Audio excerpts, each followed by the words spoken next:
he will swing his hand in that direction, but part of his fist will fly through the air as he launches a rock. Hello, everyone, and welcome back. Chaotic Vito here. Hey, welcome back, Chaos Gremlins. Let chaos reign. We're at it once again, playing Dungeons and Dragons. Turn of Fortune's Wheel, a Plancescape adventure. What is this, episode 17? Right? That's insane. Let's introduce our cast members for this evening before we even jump into everything else, recaps and whatnot, all the way over to my this way. We got Nameless Orange. How's it going, my guy? Who are you playing tonight? Hi, everybody. I'm Nameless Orange, and tonight I'm going to be playing Zelmare, my Kobold Barbarian. Nice. Very nice. Perfect. Next up, we got Nerdy Nobody right down here. Nerdy Nobody, how's it going, my guy? Who are you playing tonight? What's up, everyone? Tonight I'm, still trucking through with Kayata. We'll see if our humble DM over here is gonna do him in. Hopefully not. I'm gonna do my best to keep him alive, but we'll see. You never know. Hey, no promises. No promises. Next to him, down in this angular direction, we got Twisted Fate. Hey, how's it going, my guy? Who you playing tonight? Hello, I'm playing Flint, my my shifter barbarian. Very nice, very nice. So, and as always, I am Chaotic Vito, your humble DM for this campaign.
Man, last time that we all gathered around the virtual tabletop, the party was in the midst of an incursion, a battle to the gate to Acheron in Rigus. Everything went absolutely insane. People were obliterated.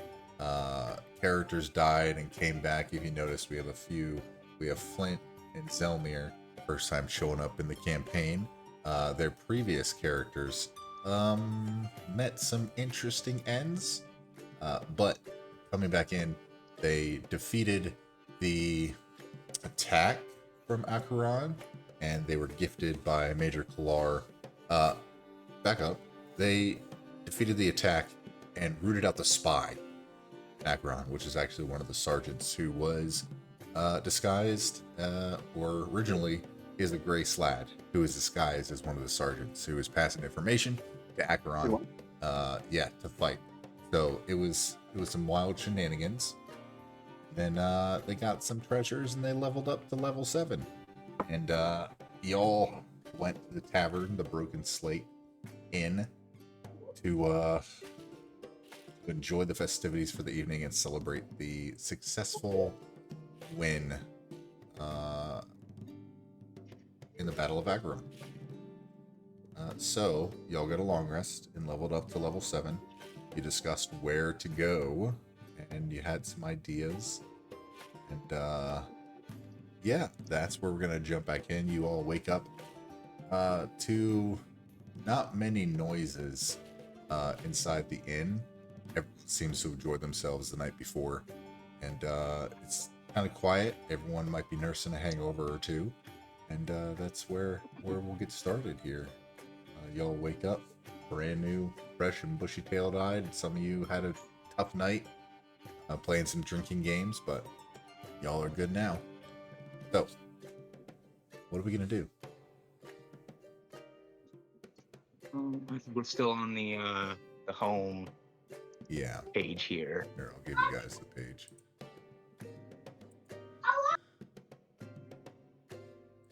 Okay, bud. Hold on.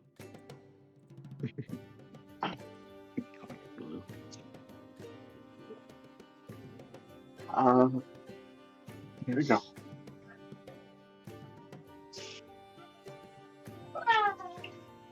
He's gonna come out of the room, kind of holding his head like, "Oh my God, never again, please." Plops down into a chair and is like, "Can I get some food?" Yeah, the barkeep seems pretty tired as well, and just kind of gruffly, all right.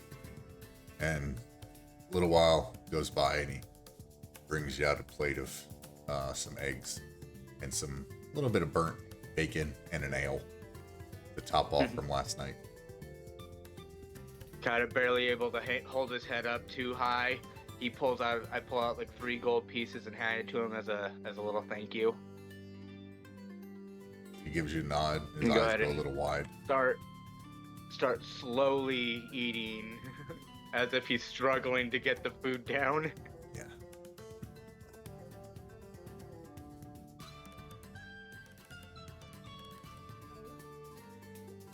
Elmir, what are you doing? So Flint and I aren't. Elmer. Help each I'll come down, sit next to Oh. Kayada. Well, across the table, I guess. Kind of Yeah, they trying to get in the chair. They call that a bed. I got better sleeping on the ground.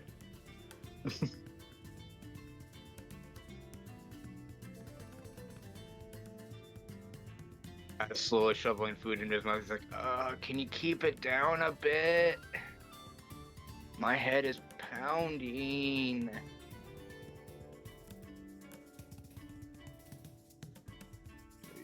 You only drank like 1 beer. Yeah, but I also kind of got my ass handed to me a bit.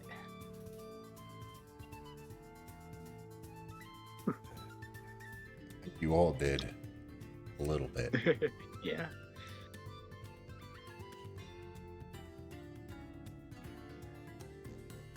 What about you, Flint?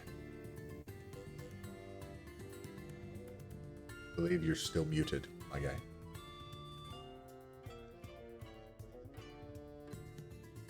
I can hear him.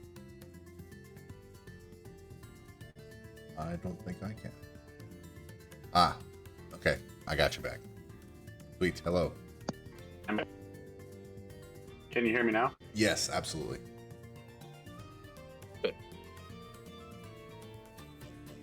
No, bud. I'm just bent over my food plate and just shoveling it in.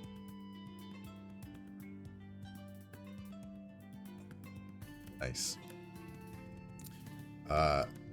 After a few minutes,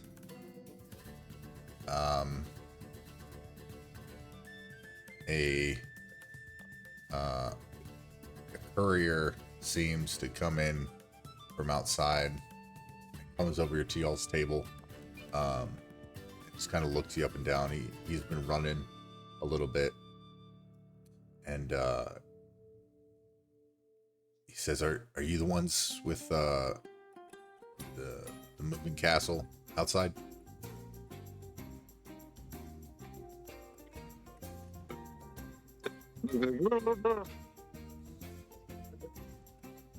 Moving what? Moving castle. Ow. Don't call me an asshole.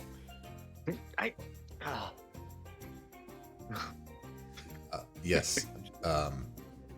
Anyway, Ed and Zelmer are gonna get along famously. if it is yours, it's kind of blocking trade routes at the minute, and Hi. Hello. the city appreciates everything that you've done, but you might have to move it,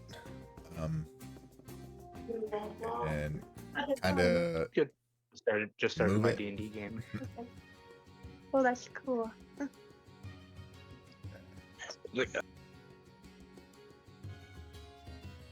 Uh,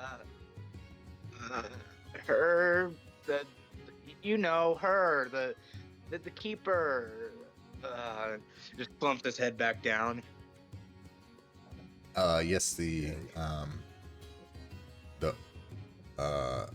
driver, the butler, the someone who was in there.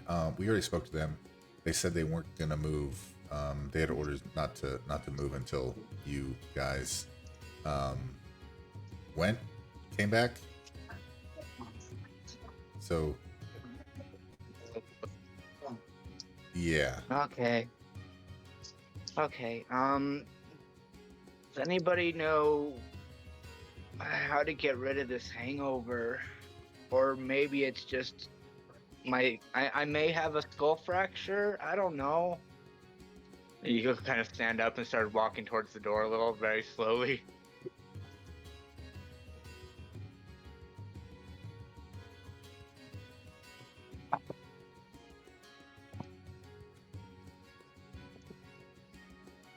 Y'all doing anything else in the tavern? Nope.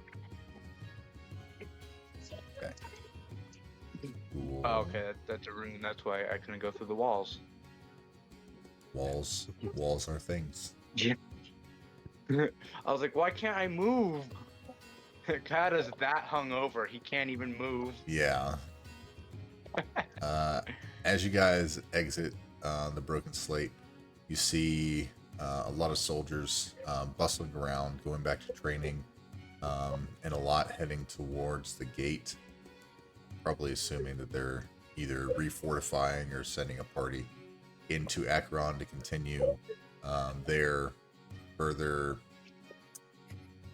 I don't want to say exploration, but occupation might be the better term. Just to, they had said that they were going to send people inside to try to deal with whatever it was that was sending out those Etins and the Grey Slad and the attacks. So you can gather that they're starting to make good on that promise as you head out for the day in a brand new morning. One thing I want to do before we leave is I want to find the captain again and tell her that, you know, hey, you know, if you need any, if you ever need any help, we'll probably be by again, or, you know, have them send a message to the moving castle via whatever methods. Okay. Yeah, you make your way over to Kalar's tent. She's still, you know, inside, bustling around, getting everybody in order, giving out orders. As you come in, yes, I thought you would be gone by now. I'm glad that I caught you again. Was there something that you needed? Takes his head a little, and he's starting to regain his composure. It's like, well, I just, you know, thought we'd swing by and, you know, let you know that we're headed out, and that, you know, if you ever need any extra help, feel free to reach out to the, you know, send a carrier pigeon or whatever, one of those rats to our moving castle if you can find us, and we'll see what we can do. She nods And as he'll look around at the other two, is like, if that's fine with you guys.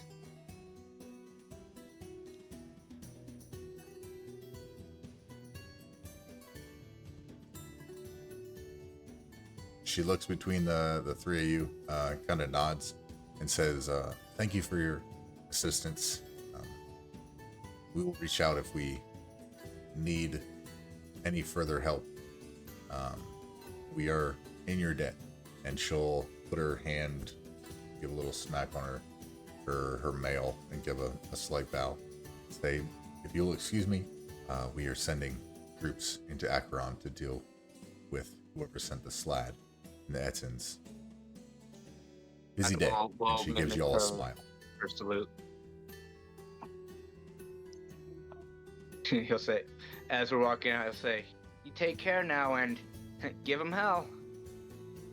Always do. Have fun with that. So I guess it's just on to the moving castle now, unless anybody else has anything to do.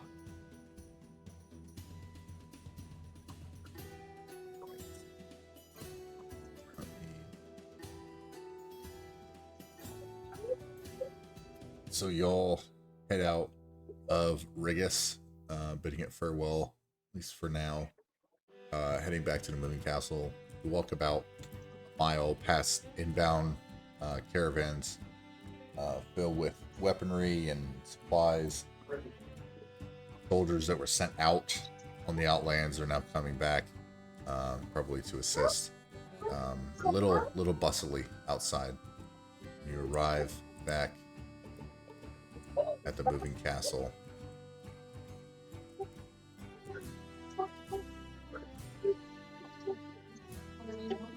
As you enter, you don't see Zathir immediately. She may be up at the helm.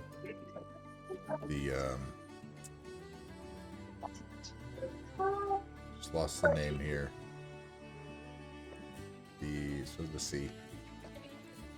Been a minute since we've been in the Walking Castle. It's the Castellan. Castellan. Yes, indeed it is the Castellan. I'm glad we figured that out. I'll look around. I won't see her, and I'm like, huh. I guess Granny must be somewhere else. You guys wanna follow me and help me look for her? I don't think she's gonna recognize you, so I guess some introductions would be in order. Are you all set? Trying to tell me we gotta walk more? Not much more. Under his breath goes, "Geez, what am I gonna do with this guy?"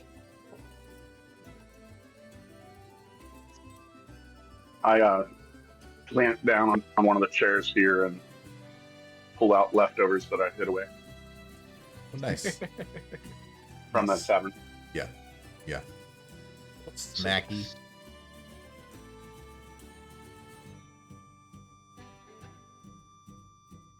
Not sure if you guys can actually. Not sure if you can actually get up there. 'Cause here's the ladder to go up, but I know there's walls everywhere. Are y'all going up to meet her in the Castellan? Yeah, I am, just to kind of explain, give her the laydown of what's going on next. Tell me you're going to.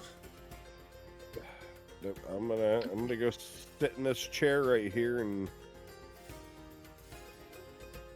kick back. Okay. Easy enough. Zathir sees you come up the stairs up the ladder, Kayata. She says, yes. You are back. I told him I would not be leaving until you showed back up. And I'm glad you are back. You've been Kayata for a few sessions, right? You left her as Kayata? Okay. Mhm. Did everything go as planned? Yeah, more or less a success. We do got some, how would you put this? New companions? You made friends. They're downstairs kind of hanging out. Yeah.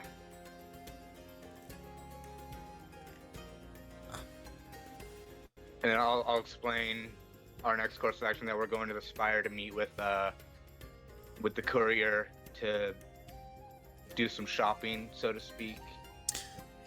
Will you be just kind of going into General Sigil? plan. If We don't need to actually go into Sigil for the courier, right? We can just be outside. if you would like, It's like I somewhere can stationed. send word ahead. I have. You see, the thing about the Walking Castle, I do get some of my supplies from the Spire and across different gate towns and Trade Gate and everywhere else. But if I need things from the Spire inside Sigil, I usually send a message to a few individuals that I know who can bring items to the base of the Spire where I will pick it up. So if you would like me to send that message, I can.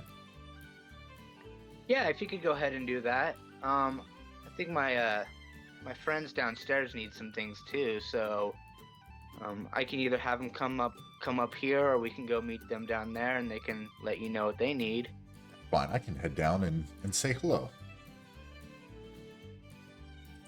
All right, sounds good. Kyle will grab the ladder, and he'll just, instead of taking the steps, he'll slide down. I haven't tried that in ages. And she does the same. Whee! I was like, kind of shakes his head. He's like, all this fresh air must be helping, because my head isn't pounding nearly as, and then he'll grab his head like, spoke too soon. Yeah. They hear heads up on the stairs, looks around. Ah. Very nice to meet you. I am Zephyr. I am the owner. This is my home. The Walking Castle. Welcome to my abode. Looking at Zelmir and Flint.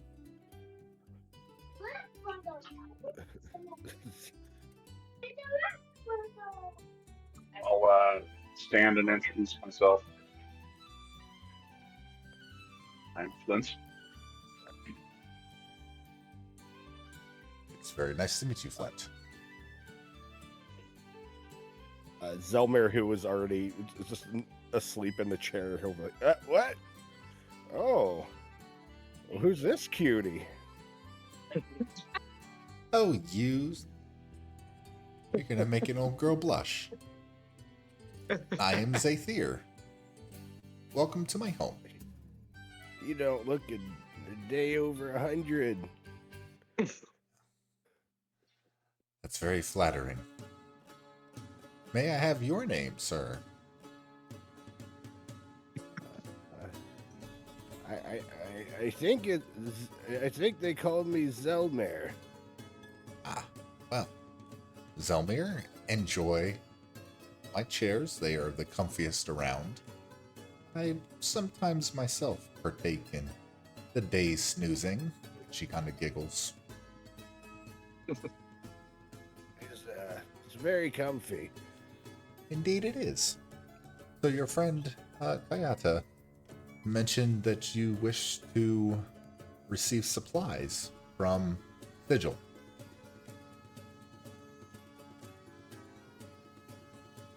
Speaking to all three of you. I pretty much just need my my customized armor back. You know, I can use a few potions, but I don't know what they need.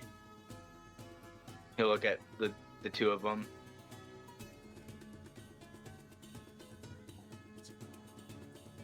Well, I guess I wouldn't mind a few potions myself. Ah. No problem, no problem. I have a few friends. It'll take us a little while to get there. A couple hours if we put it into high gear. Maybe a few more if we give them time to actually gather the supplies and meet us at the base of the spire. Do you have a list that you would like to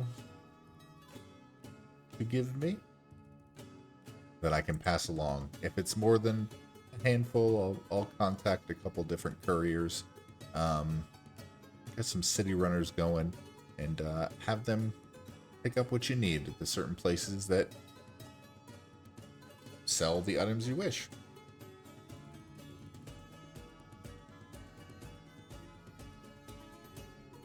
I'll start making a list of the things that I want. Okay. Ah, very nice. Okay. Ah, I think, yes, that will do just fine. Okay. Yep. Oh, nice. And the two of you? This, I'll scribble down notes about where I had my my armor customized for the cast off, and also 9 potions of healing. How many potions of healing? 9.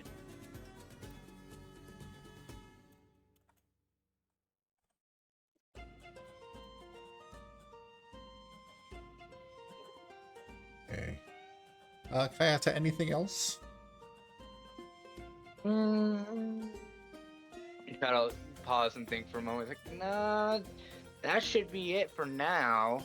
I'm pretty sure that I can find some shops when we're out on our way. This is just some bare necessities. Easy enough. Zelmir, is there anything else that you would... or anything that you would like to add to the shopping list? How much are potions of healing? Well, it depends on who you talk to. Roughly 50 gold a piece. But some sell it a little cheaper. It may not be the best quality, but I can try to have them make a deal for you. They're fairly good at it. Yeah, I'll do. I'll get 3 potions. 3 potions of healing. Anything else? Does she possibly know anyone that might have like a pet store or somewhere to get a dog?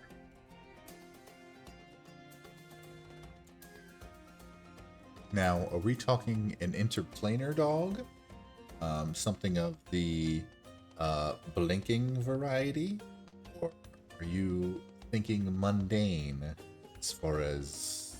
I apologize, closest thing that I can think of, children's pet? He'll put his hand out to indicate the size of a large mastiff. Ah, mastiff. Now, are you looking for a magical mastiff? No. Ah, just a regular old pooch. I believe I know a location. I will pass it along to the couriers. See if they can make something happen. Are you looking for a male or female? Anything specific about the dog?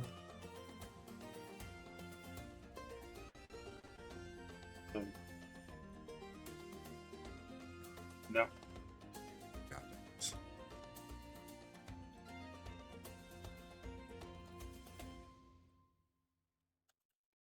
it. Body, 4 legs, tail. You always have to ask. Some have 6 legs. Some have 2. Some have 2 heads. That's Some what we need a Cerberus. disappear in the blink of an eye. Okay, easy enough. I will send this message out, and we will make our way to the spire to meet them. That's just what you need. A dog that'll grab your shoe and then just bamf off into another plane of existence. I've heard they can be fun. Right.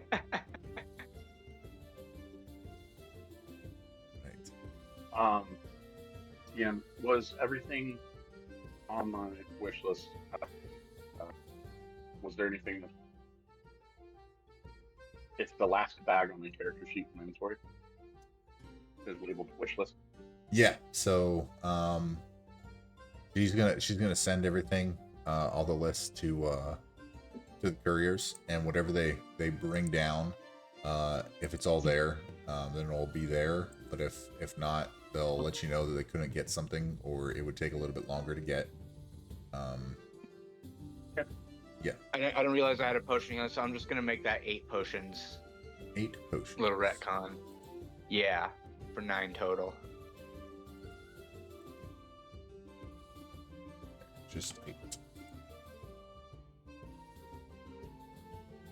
Okay. Easy enough.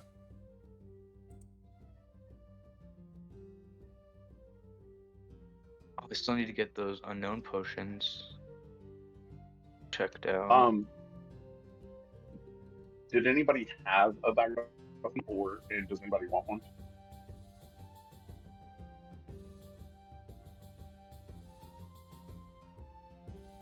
I think I'm good for right now. I mean, better to have it and not need it. We could probably just put it in the party inventory for whoever needs it, or use it as more of a party stash. What are you looking for? I'm sorry. Holding. A bag of holding. She will add that to the list. Okay, cool. Any objection to using the party funds or the bag of holding? Nope.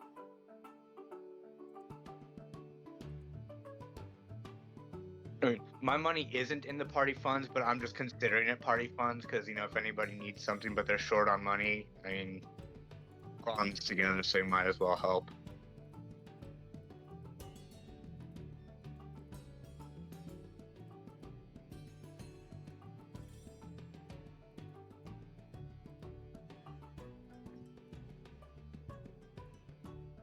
Okay.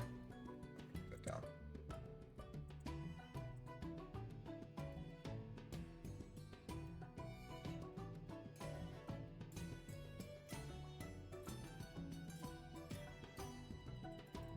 Got it.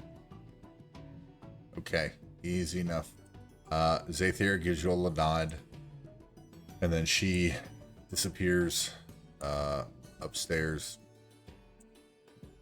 and she sets course for the spire. And to send that message. The first time on the moving castle, Kata kind of looks over at Flint and Zelmare, like, you guys are in for a treat. This is actually pretty fun.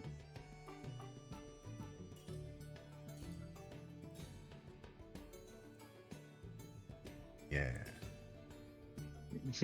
So then I'll proceed to walk out to the perch area where Katse tried to balance himself and nearly broke it. Look down and kind of get a faint memory of it cracking and being like, he'll go to take a step and be like, nah, I'm good right here. And he'll just watch from the outside as we make our way towards the spire. Nice. Yeah, the walking castle stands up, and there's a shift below your feet, and a general sense of stomach in your mouth as it starts to lope on its way, and then you get used to, after a few minutes, you get used to the movement, and it seems it's, you know, like it has been before, pretty steady. It knows how to walk fairly well with individuals inside its building.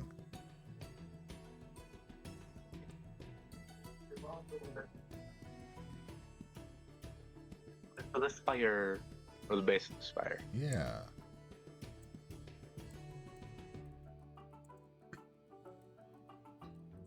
So as you guys are moving, as you guys are going, do you want to discuss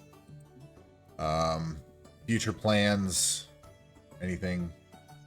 You guys are just sitting around the table doing stuff, or researching, doing anything? You got a handful of hours. Is anybody good with books?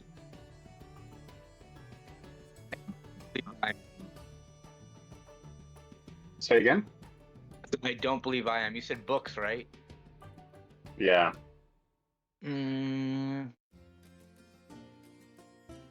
Let's see. I could probably go. I was thinking about maybe. Actually, hold on, I have to check my inventory again, see what I have. I believe I have. Oh no. I usually always have dice. I was gonna play a little bit of. See if anyone played a dice game, but I don't have them. So yeah, I'll spend some of my time looking up first. First? Yeah, I'm assuming that's where we're going, right? After the spire is cursed. Where are y'all planning on going? But wherever we're going, I'm gonna try and do a little bit of research on, see what I can't find out. Let's see.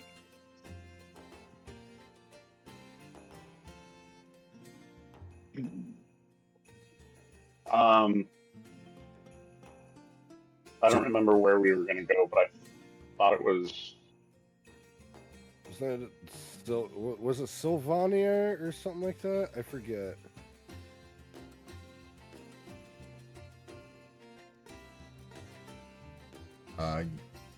You guys. 1, 2, 3, 4. You guys 5. were leaning towards Faunel because two of you guys That's right. had some Beastlands stuff.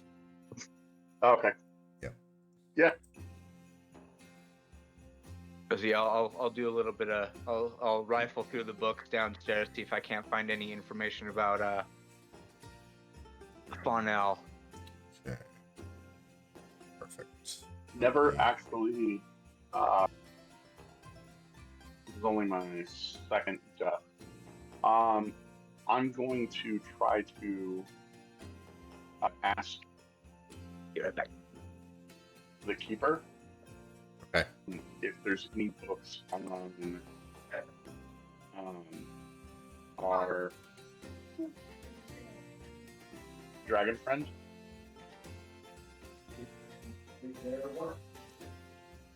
Okay. Or anything about the glitch, even mythologically, lore-wise, not any actual accounts of it, but like anything to try to understand what's happening. What's happening with what? With us and the Time Dragon. Yes. Okay. He knows us, but we don't know him. Give me an intelligence check. Is anybody helping? Nope. With research, right? I think Kayata is looking up stuff about Faunel, and you were looking up stuff about Okay. the Time Dragon and what's going on with you guys. Do you need me to make any roll of any kind? Yep. You please make an intelligence check as well. Okay. Oh, wrong one.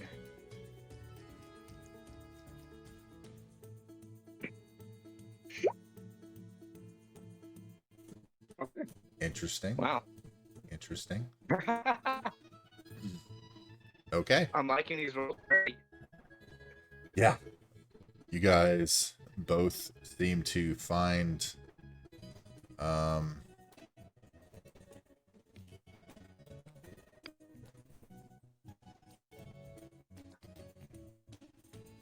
little bit of, sorry, I'm getting some scattered feedback. Is anyone hearing like the music like lag or anything? Not really, but I do have my phone volume at about 70-75% to prevent any feedback from everyone else's voices. Because I'm getting a little bit of clipping from everyone. So I don't know if it's just me or if everyone hears everyone else crystal clear or not. I hear you just fine.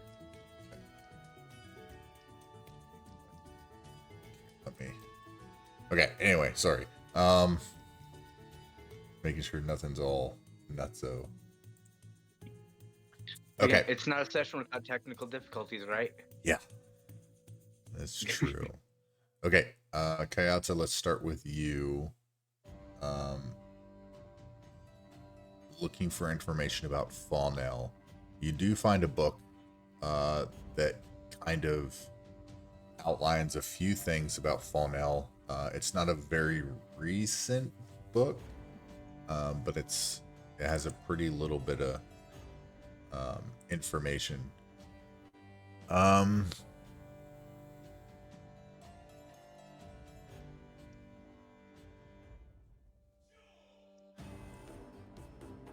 You find out that there's no ruler. No ruler. The destination is the wilderness of the Beastlands. Get the stuff from an easy glance.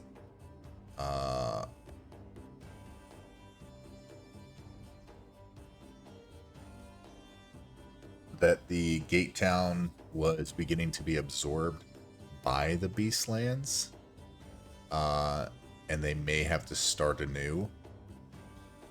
Reestablishing their reestablishing the gate town with stragglers and newcomers and the sapient animals. Way when it's beginning to disappear. And then it jumps to say that old Faunel's ancient ruins remain that were rejected by the plane that claimed the wild inhabitants. There's less vegetation.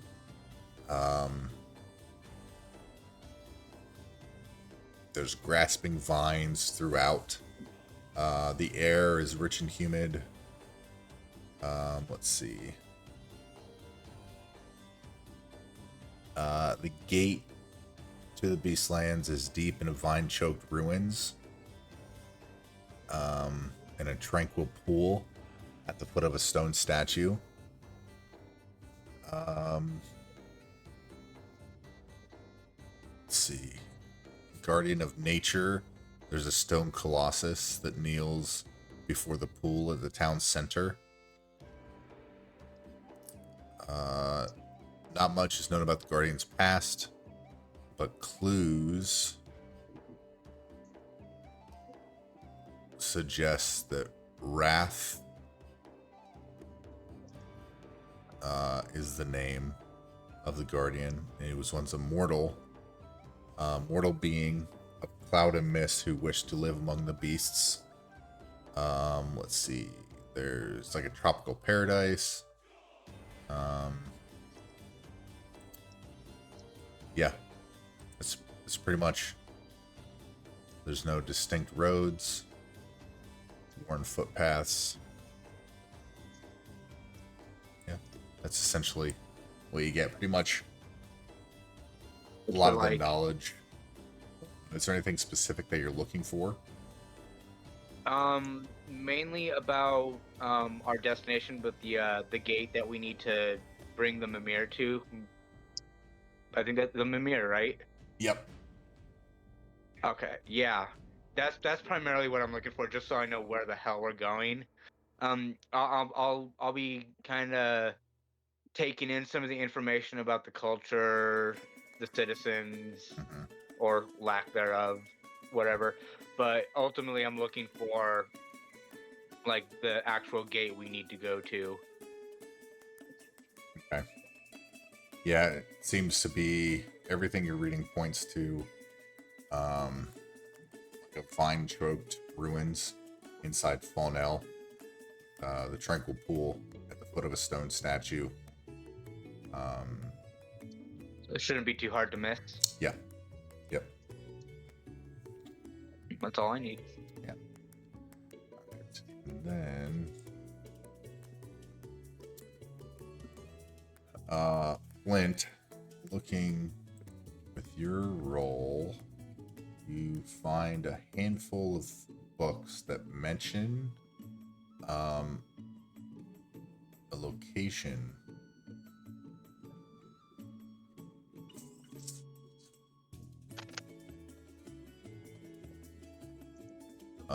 in the Outlands called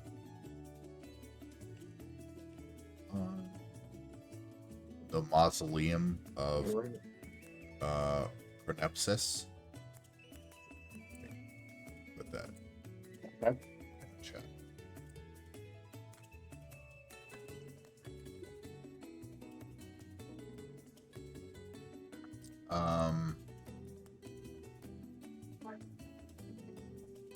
That let's see, location you read about sands of time trickling in the mausoleum that was once a great city from the age of dragons, that's long fallen to ruin. There's hundreds of hourglasses surrounding it, a vast cavern beneath the dilapidated city resides Chronopsis.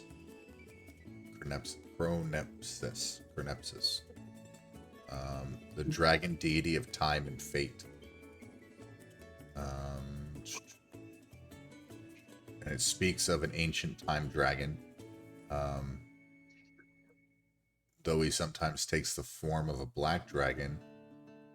And each hourglass within the dragon god's realm is said to represent the life of a dragon somewhere in the multiverse. And that Cool. Chronopsis prefers to be left alone and seldom leaves his sanctum. But in times of great need, he ventures out looking for assistance. Okay. Yes. As far as what's going on with you guys, you are still not quite able to ascertain anything in Zathir's library that specifically mentions what's going on with you.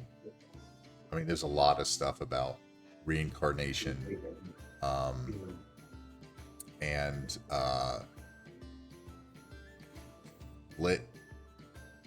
the possibility of split timelines, but some things that you read are just theory, and nothing is completely documented throughout the multiverse that stuff like this actually goes on. There's a lot of spellcasters and mages and necromancers that attempt to do things like this, but they're extremely powerful magic. Require a lot of magical prowess and strength, because it takes a lot out of whatever it is, and it'll never be the same. Kind of like old Voldemort splitting himself, right? Takes a lot out of you. But there's nothing that, yeah, a lot of it's theory, but no documented cases. Okay. Yeah.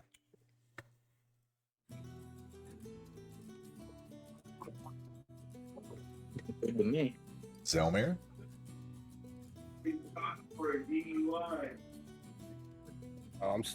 He's still upstairs, sitting in his chair. Okay. All right. After a handful of hours,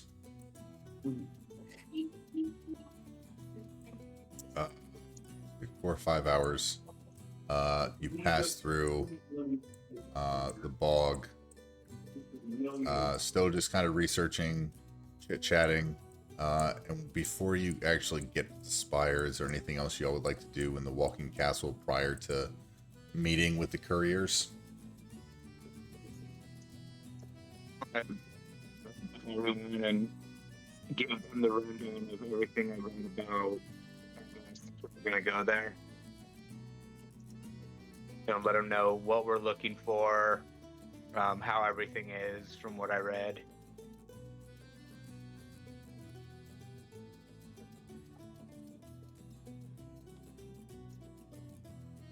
Easy enough.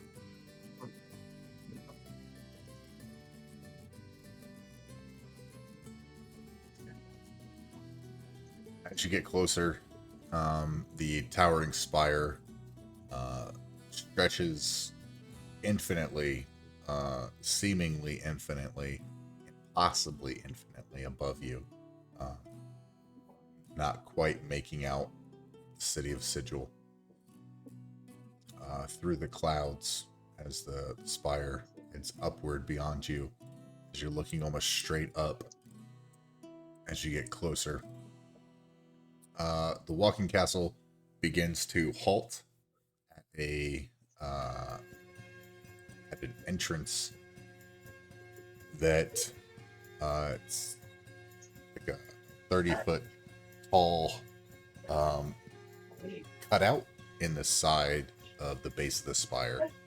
You can see all manners of creatures and multiversal creatures and individuals passing in and out, kind of through like a checkpoint.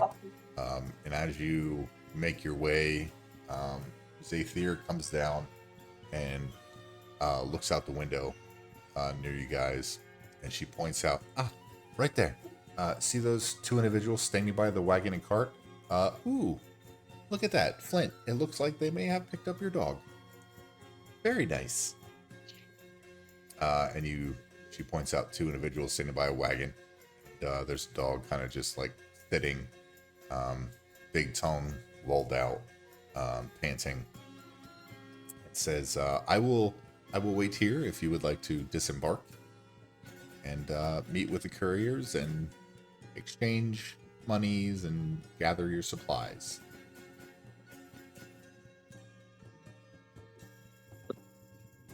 Grandma, I mean, this year, sorry, bad habit.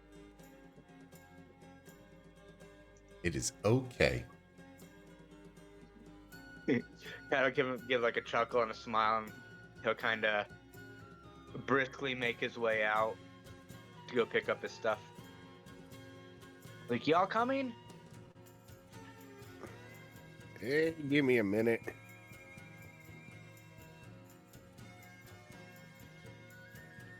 I'll follow him out.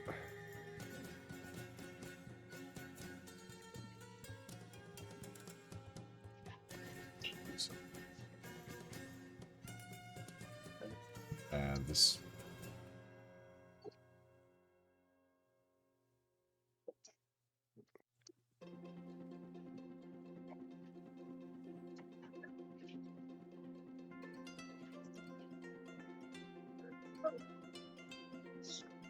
Okay, as you guys make your way over, the two couriers are there.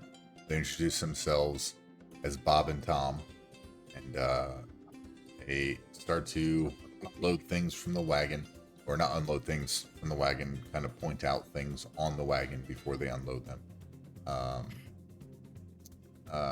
Kayata, they hand you your cast-off armor. You paid for all that up front, right?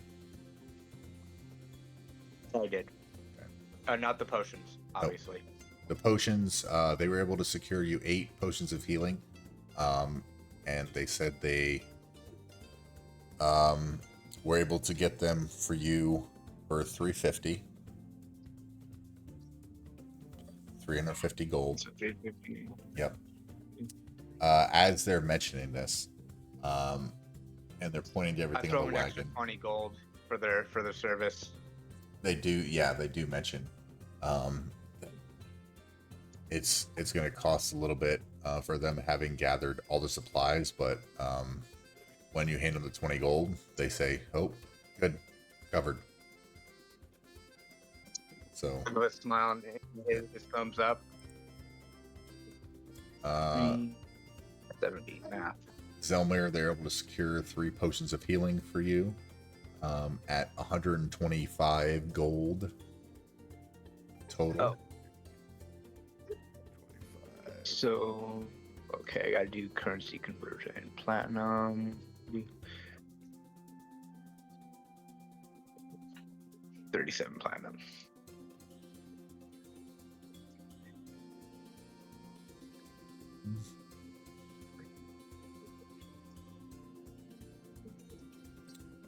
Second.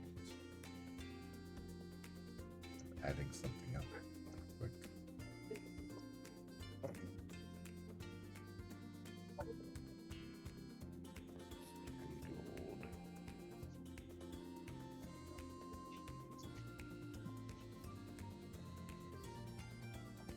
It's better if Sorry, I you use said it was the calculator. 125 for Yes. 125. Just the 9? Drop this. 3 potions of healing. Thinking is hard. Yes, indeed it is.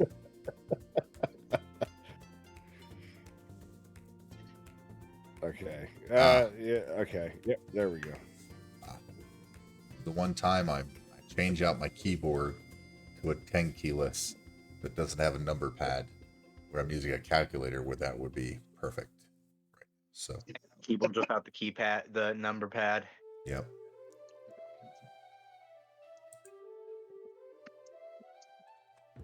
Kat will go ahead and put his potions in the bag. He as he goes to slip on his armor, he kind of drops it and holds his head. He hears a very muffled voice inside of his head, and the only word he can really make out is says "You refuse me," in a very dark, like a muffled, raspy voice. And after holding his head for about a few seconds, he shakes. He's like, "Nah, it can't be." And he flips his armor on. Okay. Easy enough.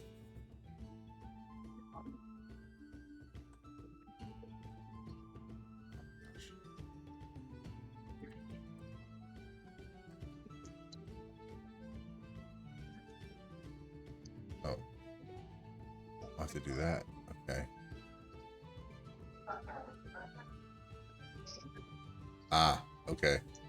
Yeah, this keyboard. Bear with me.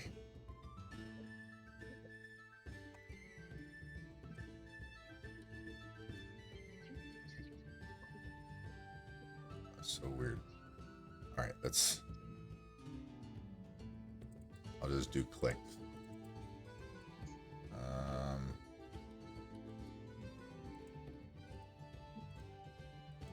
Da-da.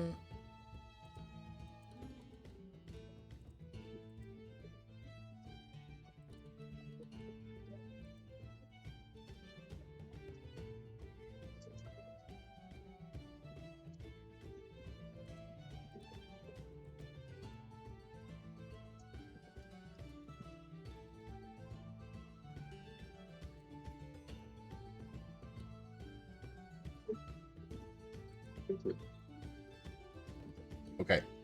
They were actually able to find you everything they're looking for, Flint. Okay. They said they were able to get some discounts here and there throughout to even out to 540 gold. Okay. And then I throw 600. what's that? I throw 600. Okay, they're very appreciative. They have a handwritten receipt for all of you, and on there is like their name and like the best times to contact them. And but then they tell you contact us anytime. We'll do whatever you need. You guys are tipping handsomely. And then they also bring out a bag, like a satchel with a face embroidered onto it. And they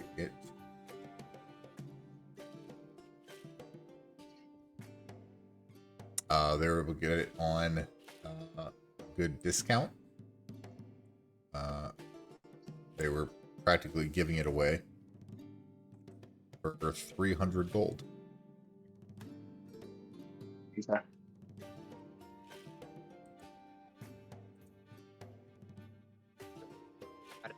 My dog like, "Whoa, that's creepy. Yeah, really cool."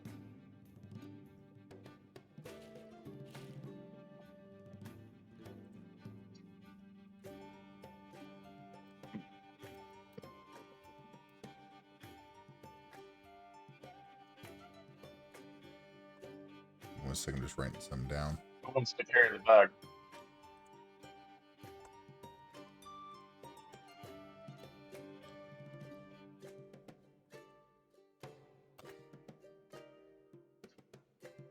Does anybody want to carry the bag? If nobody else wants to, I can. Yeah, go ahead. Here, kind of like, I can carry that, or I can hold on to that. And he'll look at it as like, as long as it doesn't start winking at me. It seems to be rather inanimate at the minute.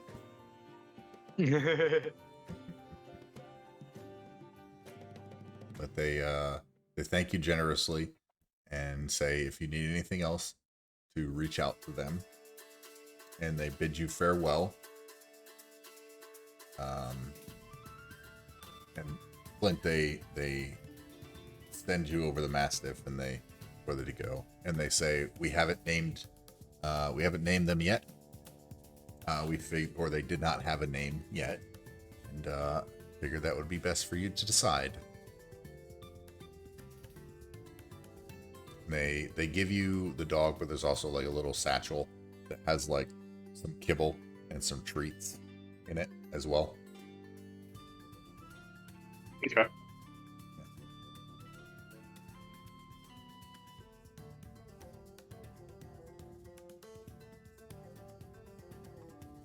I thank them and take the lead. Yeah, the Mastiff recognizes kind of what's going on, gives you a good sniffers, gives you some sniffers, and kind of heals at your legs beside you. Okay. I'll give him a treat, and then I'll immediately take the leash off, and after giving it one treat, and try to get it to follow me back to the castle. Give me an animal handling check.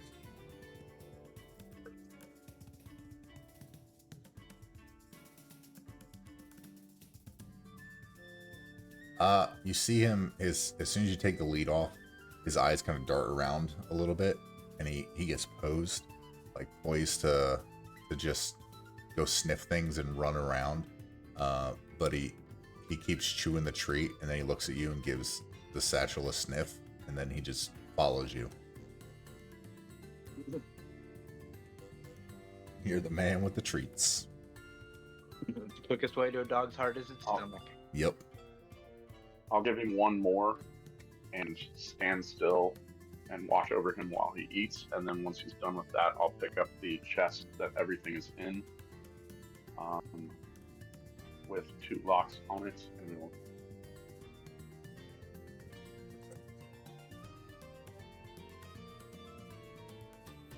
Yep.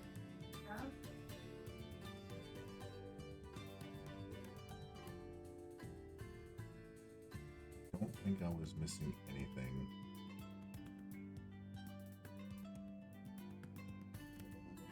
Okay, yep. Nice. Okay. You'll head on the walk to the castle again? Yep. Okay. As you come back on, Zathier looks at everything you got, and she gives the dog a scratch. Says, "Ooh, we have another friend. Very nice to meet you, Mr. Dog." And she, dog talks at it for a little bit before looking up at you all.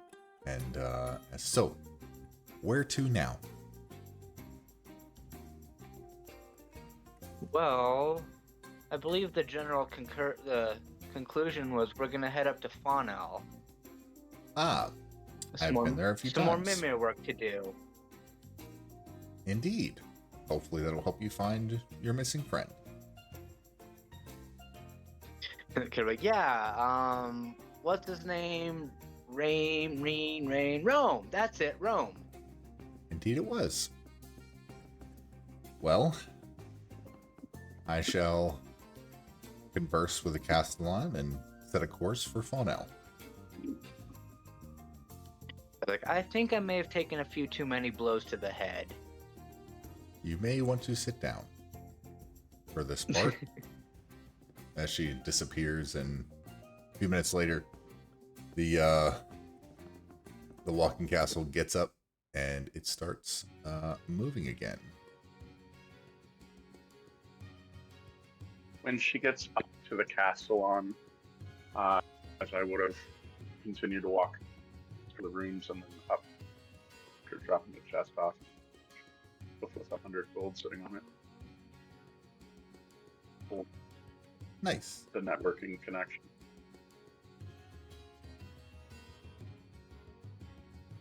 Me. Oh, I like him. He's a good boy. Yes.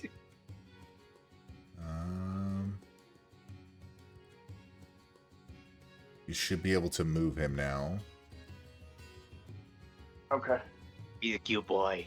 And should be able to see, and I think you might be able to edit the name. See and edit.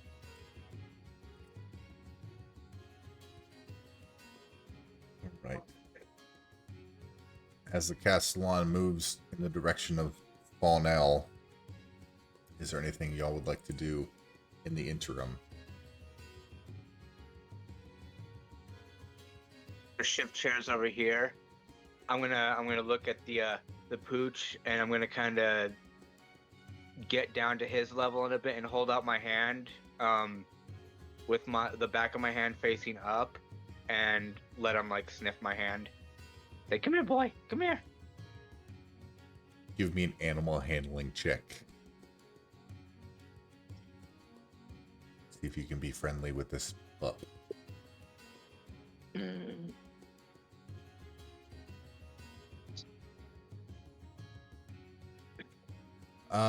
He kind I of left the bag of treats, so if you want to use a treat and try once more with aid.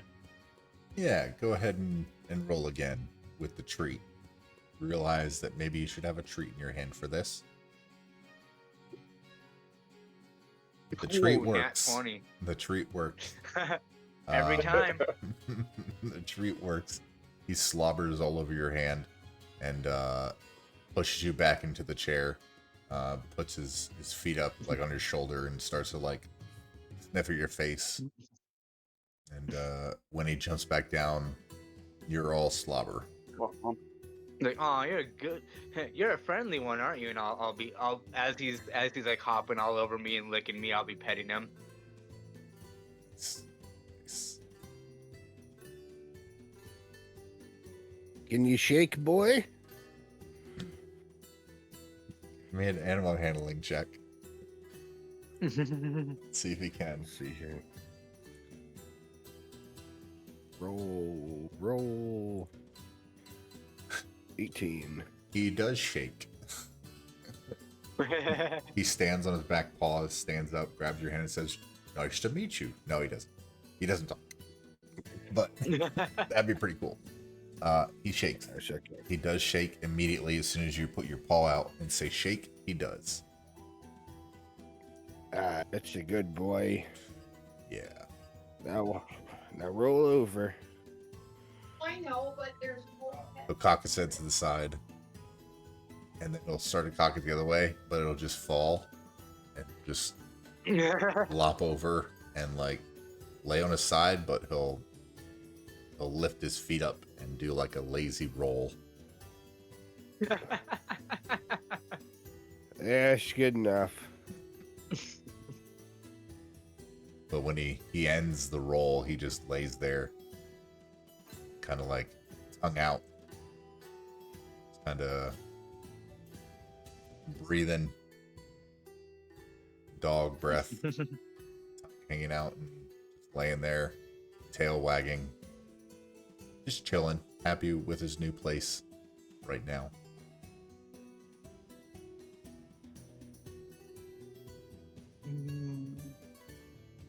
I'd say it's the cook.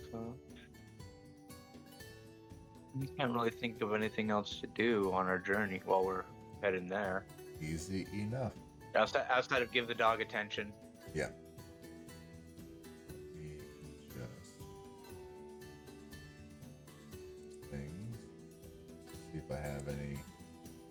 good.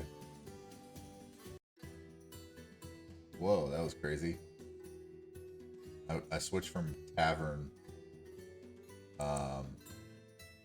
music to a different set, and it replayed the exact same song.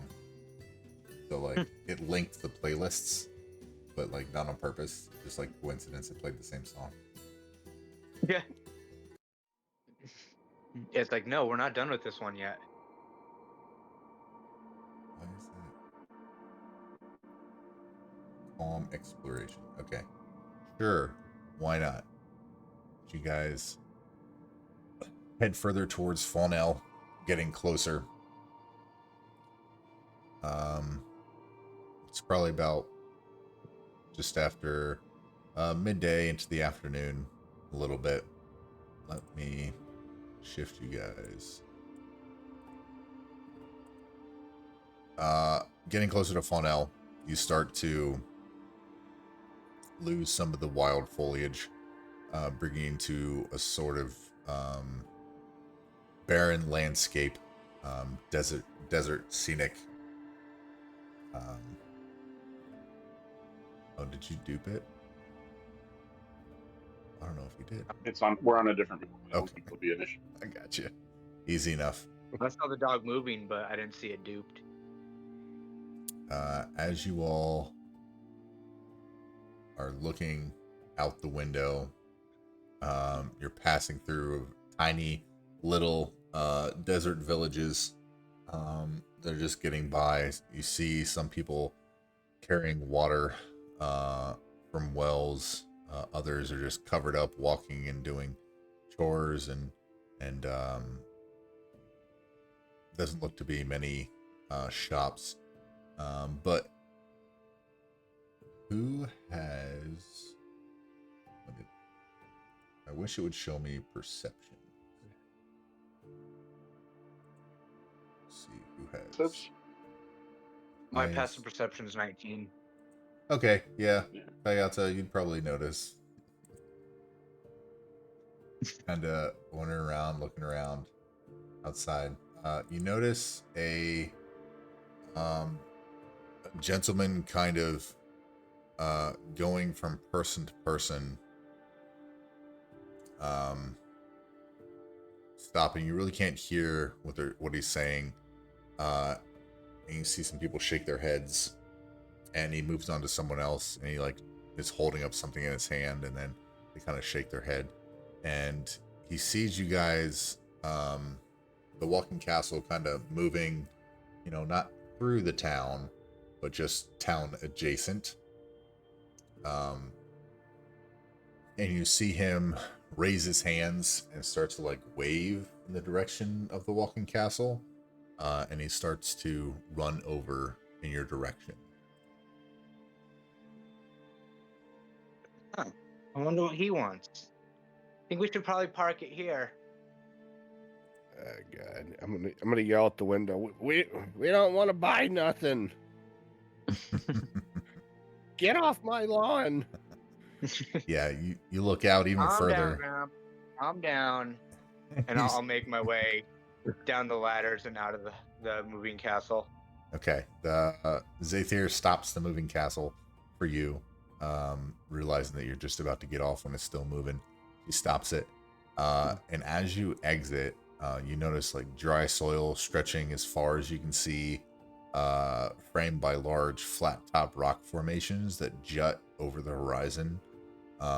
You feel the air is just so dry. Just walking out seems to dehydrate you. Just moving about. Coming up to this individual, you notice a man, looks to be like a human male, who looks clearly anxious. He looks like his hands are shaking. As he runs up to you, his voice kind of wobbles with raw emotion. Let me see if this works. I did something new. Well, not something new. I just kind of did something a little bit different here. Let me. All right, on the map. He kind of runs up to you. There we go. Nice, it worked. Super cute. Dope. And he looks at you all.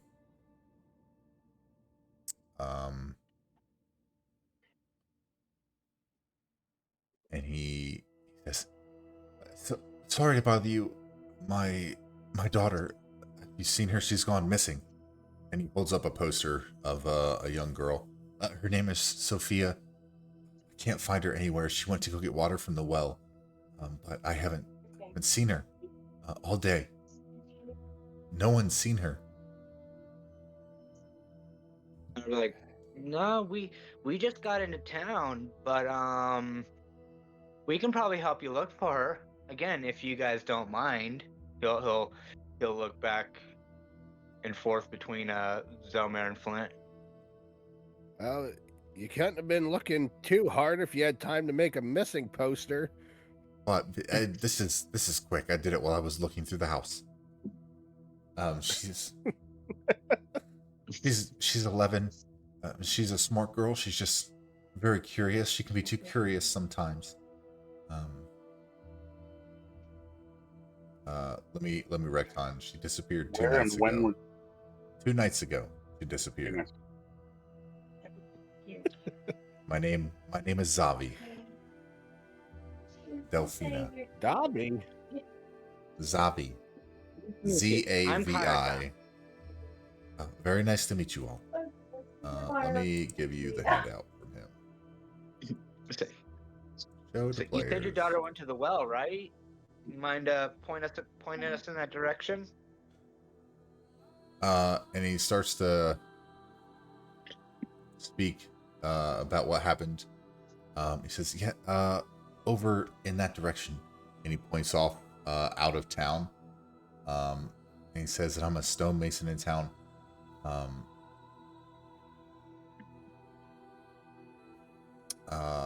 The only thing that was weird that she said, she kept telling me about these dreams that she was having.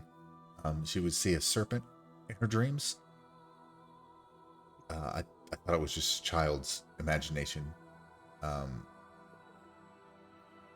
The night before she left, she said something frightening that I thought was just still a child's imagination. She said the serpent wasn't frightening at all. She said it was calling to her, and I was dumb. I was working with my I was worried about work, and I said, "That's nice, honey. Well, sleep tight. Maybe you'll see them in your dreams." And I'm afraid some kind of monster may have taken her, because the next morning she was gone. I can give you, if I can give you whatever I have. Please, she's all I've got. Serpent, huh? And kind of in a serious but a very comical way, he'll start walking around a little bit, making snake noises, trying to call for draw a out snake. any snakes. It doesn't quite seem to work. It's like, oh yeah, I didn't think I spoke snake. what does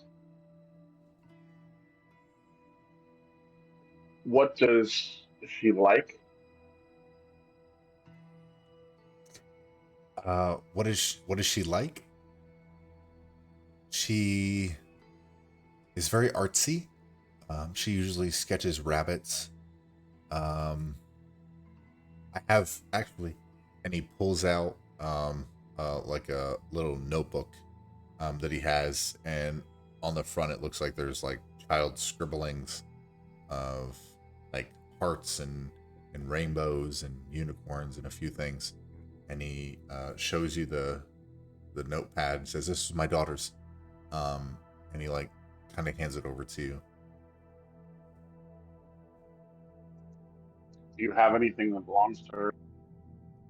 This belongs to her. Yes, this is hers. She draws, and you look inside. You see sketches of rabbits, and you do see random pictures drawn of a couple times snakes with wings, and a handful of other creatures you see, like wild boars.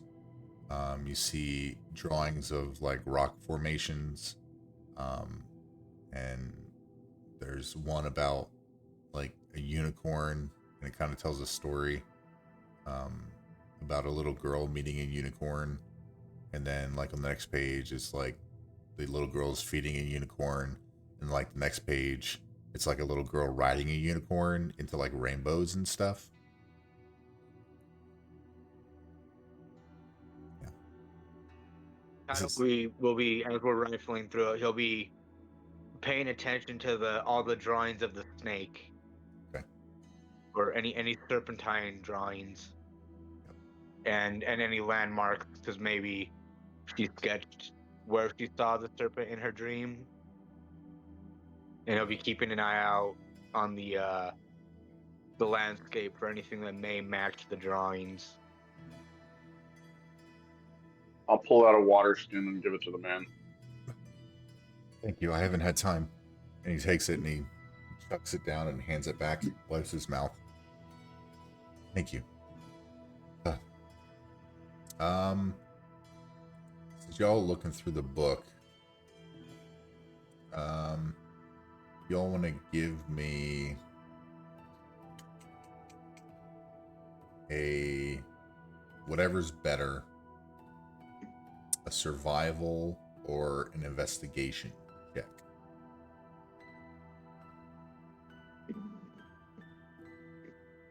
Survival.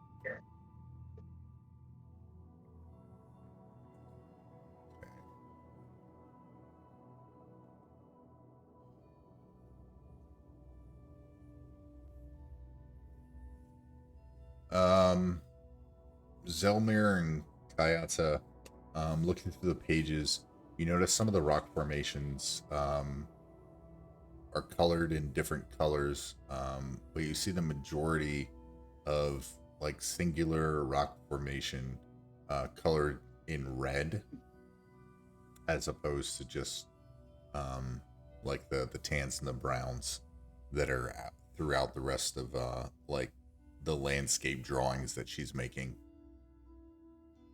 Okay. I'll make a note of that, because it seems off. God, these drawings are terrible. I can barely tell what it is. Oh, come on, cut her some slack, Gramps. She's only a child. I think she needs to get a new profession. I don't think she has a profession. You know, when I was a kid, I was working 80 hours a week.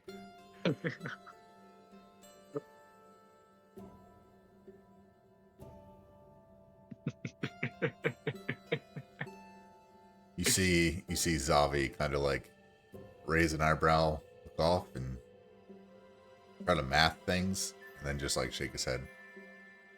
Yeah.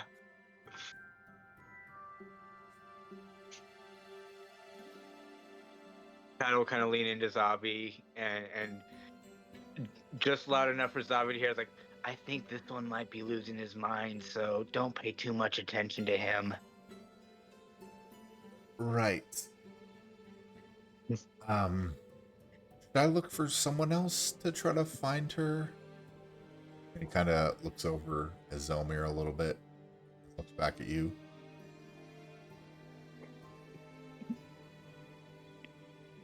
We'll mention that he'll mention the rock formation that's colored in the red as opposed to all the tans and stuff. Said, well, if you by chance seen anything that looks like this, I don't know, but it seems like this little formation here, since it's in a different color, it could be of importance. Okay. He looks at it.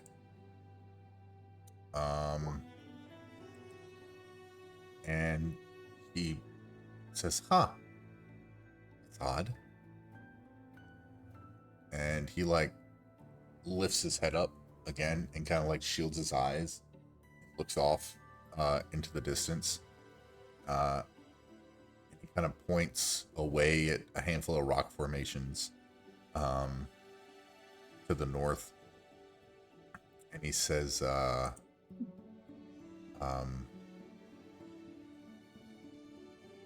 we have a sacred rock formation. It's a red rock. It's not completely like it is in the drawing, but we haven't been there. We don't. It's sacred to our town, but we're busy trying to survive, so we haven't made our way to offer respect in a long time. But that does, and he looks at it again. That does look eerily similar. I didn't know she knew where that was. You could probably see it from the house, just looking out her window and drawing things, I suppose. What's so sacred about it? You know, Good. I'm not sure. It's just been passed out. It's the only one that looks different, I think. It's been generations, honestly, and it's just kind of been lost if there was anything specifically sacred about it. But you know how it is. Something looks different in a land like this. Kind of holds a little bit more sway, I guess. Huh. Do you think maybe she'd gone there? Shadow will put his hand on his chin, and he'll look at Zelmer and Flint. Like, well, we are looking for some ancient runes for the Mimir. So I mean, who knows? That could be leading to where we're going. So we might as well check it out. I mean, what's the worst that can happen? And he'll kind of do like a half-hearted chuckle, like, And you say you made sacrifices there? Oh no, I don't recall anyone ever sacrificing anyone there. Yeah, maybe I misheard you. My hearing's not what it used to be. kind of looks at him and goes, "You think?" Well, don't worry, Zahim. We'll find your missing cat. We're looking for his daughter. Kai's like, why do I even bother? And he starts kind of walking off a little bit.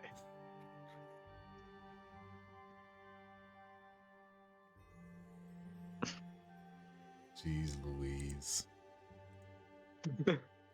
And as you guys kind of go off, he says that he can give you 300 gold. That's pretty much all he has right now from a recent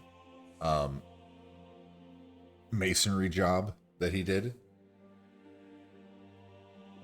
Well, he knows it's not much. Kind of hold his hand up, but kind of hold his hand up and like kind of shake his head, like, let's not talk about that right now. Let's find her first. Okay, I will continue to talk to people in the village, and I will be waiting. I will be right here, waiting for your return. Please find my daughter. And if you find any leads, please follow them. Find my daughter, please. Okay, I said we'll do our best. Is there like a school, or is there a gathering of kids about her age that Flint would see? You see a handful of kids like running through the small village, helping out here and there. There's a few that are like really young, that are kind of like playing with like a ball in the street, or like playing little games.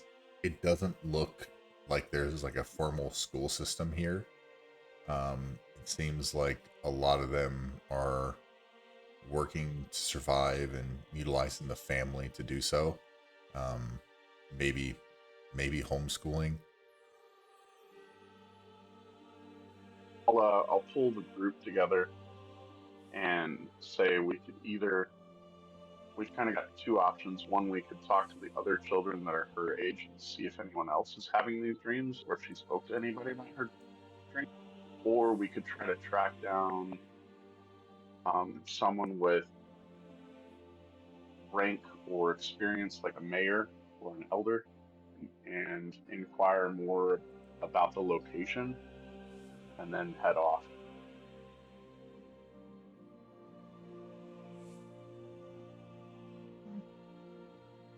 Oh, it definitely wouldn't hurt to see if any of the other children are having these dreams.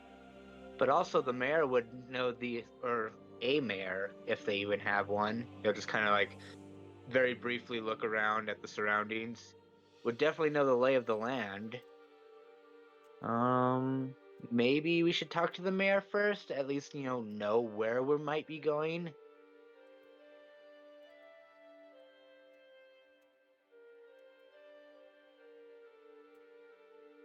And get permission to go, depending on how high they hold this. Oh yeah, if it's sacred, it might not be the best idea to intrude. Well, from what that guy said, they don't even go up there anymore. I really don't think they care. Maybe.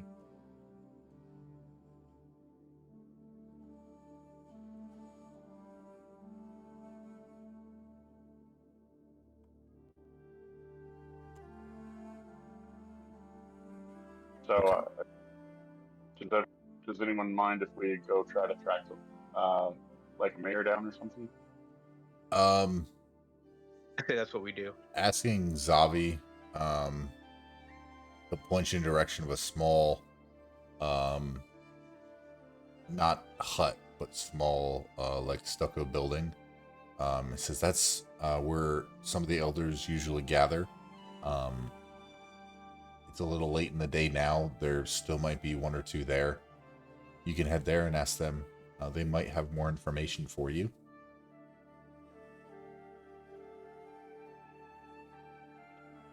Okay. I try to reassure him, and I give him the last little bit of that one wineskin, and tell him we've got it. He thanks you, and begins continuing to walk around, talking to people and glancing over in your direction as he does so. He seems to be a little bit more optimistic now. His face isn't as sullen and as frantic as it was as he walks off.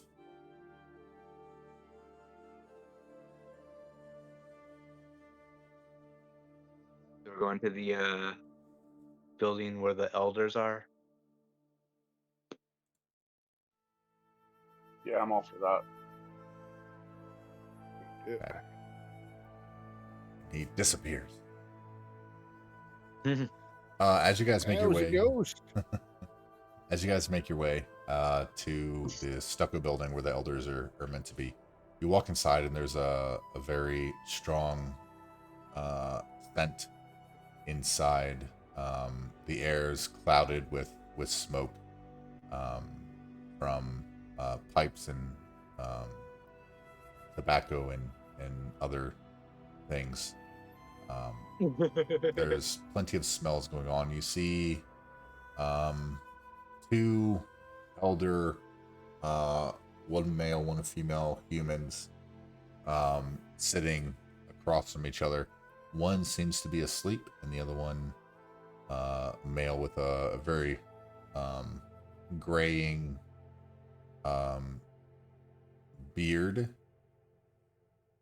and a flat hat, and he looks to be pretty dirty, smoking on a long pipe. And he looks up and he says, "Ah, visitors. Come in, come in." He'll give like his face will kind of scrunch up a little bit, just being smacked in the face with a variety of smoke smells. Yep. But he'll quickly shake it off. I'll And say, yeah, I've got a question for you. And he'll pull out the do we still have the drawing book? Yeah, yep. Oh yeah, I'll kind of pull that. I was just had a few questions about this sacred rock formation, and he'll open up to the page, like rifle through it, find the page with the red rock, and say, "What can you tell me about this?" He reaches down to like around his neck, picks up a pair of glasses and looks and says, "Ah, the red rock. A sacred place that is. Yes.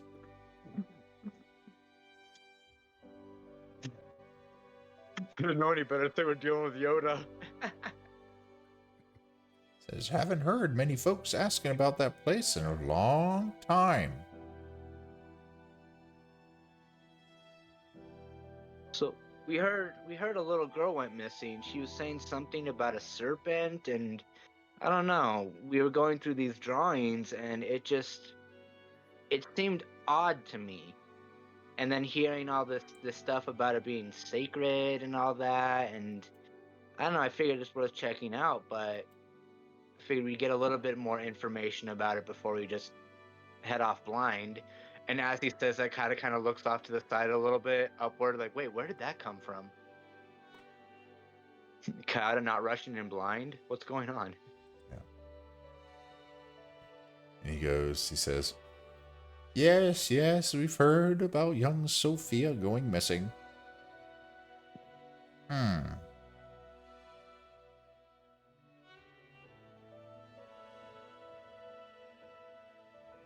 he thinks, and he goes, well, it is considered to be sacred. I'm not sure completely about a serpent. There are many snakes that travel in and out of town. It is the desert after all. It's been considered... I can't see any with wings? With wings? Kata will rifle through the drawing book The again rock? and pull up the picture of the serpent with wings on it. Oh, that seems... Well, let me roll for him. Okay.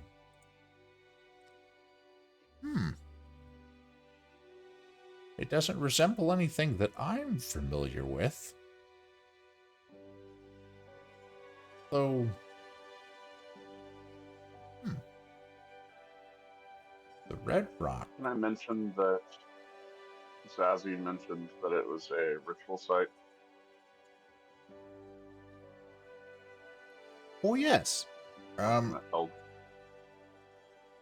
Well, it has been considered sacred for as long as anyone can remember.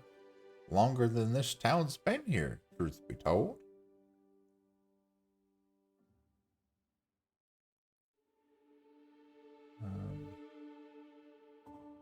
Let's see. There is tale of, an ancient celestial creature appearing to those who conduct a ritual at the Red Rock to test their mettle, but I can't recall what kind of creature or if it's even true or not. We've lost a little bit of our ability for religion around these parts. It's hard. It is hard here. When hearing test your metal kind of perks up a little bit and gets this slight shit-eating grin on his face, like he's happy that he might get to fight something. Yeah, most people just know it's a place to be respected. Folks don't usually travel that way much anymore. Too many old stories. Not enough people to test and see if they're true.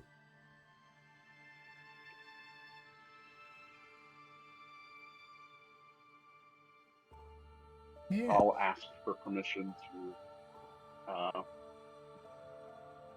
make the climb and pay my respects. Ask if there's any history or lore about it. By all means, just be respectful. It lies a few hours out into the desert. It's hard to miss. A tall crimson stone rising out of the sand near the mesas.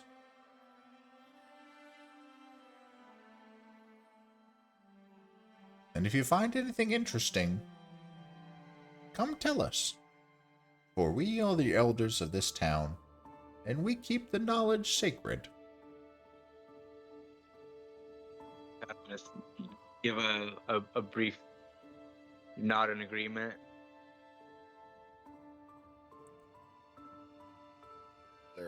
While they're talking, I'm gonna sit down and pull out my pipe of smoke monsters and take a few puffs off of Nice. it. Nice. Nice. What smoke monsters come out? They'd be dragons at first. Little dragons will come out. The elder that's speaking, he goes, "Ah, very nice, very nice. You know, I used to do a little bit of that in my youth. Can't do it much anymore." You got the good stuff? We'll talk when you return.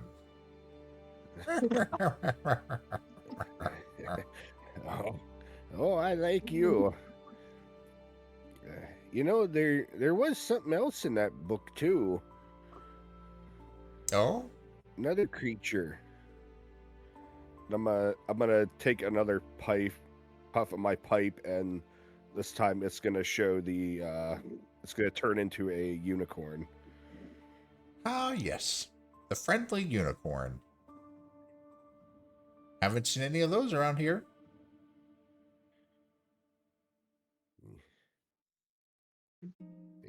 Well, for some reason, it was in her book. At least something that looked like a unicorn. That kid can't draw.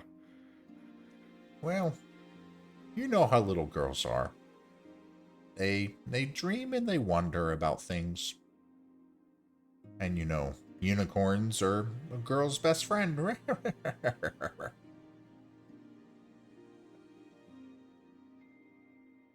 He chuckles. I never understood the unicorn thing. I'm more fond of wolves. Well, to each their own. They just act nice. Then when you got your back turned, they spear you with their horn.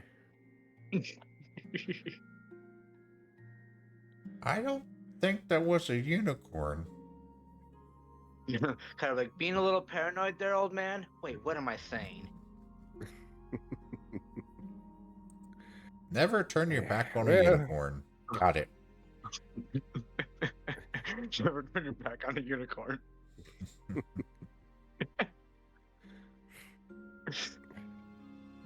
Well, I guess either way, we gotta be off. We will be here or asleep. Kata will Either way. extend his hand out like, I'm Kata, by the way. Nice to meet you. I am Elder Farouk. Elder Farouk. Yes. I think we're gonna go. We're gonna go talk to some of the.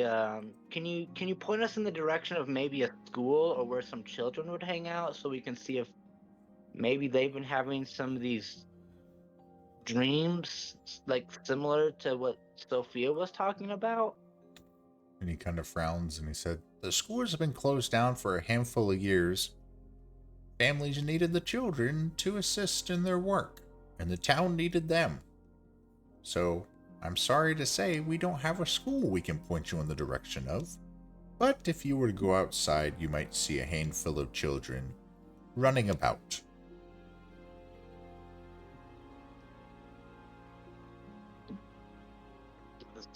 The Simpson nod and be like, "Hey, and any information helps?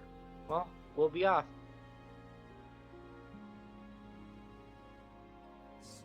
And he waves to y'all and goes back to relaxing in his chair. He kicks the elder that's next to him, across from him, kind of wakes up, and he hands the pipe over to her, and he leans back and closes his eyes. The rule of puff puff pass. Quite a bit of puffs.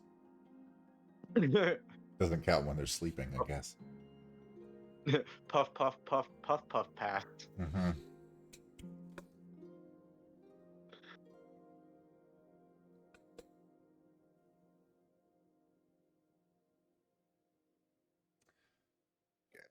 So yeah, same thing as it was before. Heading outside of the elders' facility, you see a handful of kids just playing with a ball. Some are kind of helping their parents do some work around town. There's a handful of children around some places that you could possibly go up and speak with.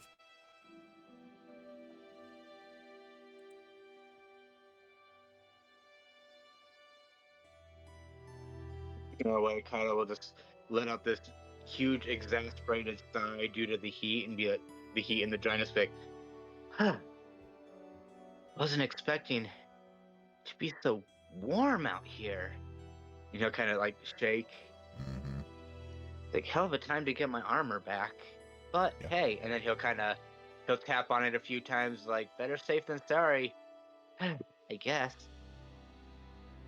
And then keep on walking on.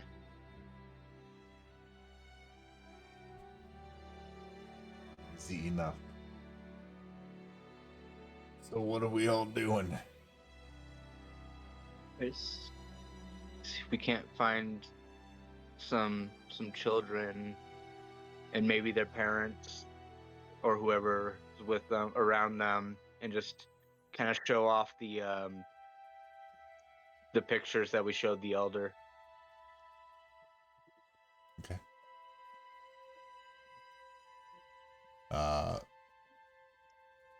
You walk up to a couple of children kicking a ball. They kind of look at you slightly as they're kicking, and they kind of stop. And you show them the picture, and they don't have too much information. None of them say they've dreamt of any snakes or anything. When you mention it, they kind of look a little scared at the prospect of dreaming about scary snakes, especially ones that fly. And they do recognize the red rock. They kind of point off in the direction of it, and they say they can. One of them says they can see it if they go on top of their house, like they do sometimes when their parents aren't looking. But nothing too much else of merit. Flint, We'll thank them. They run off and keep Hey, kicking their where's that- ball. Where's that dog of yours, Flint? Maybe he could track her scent.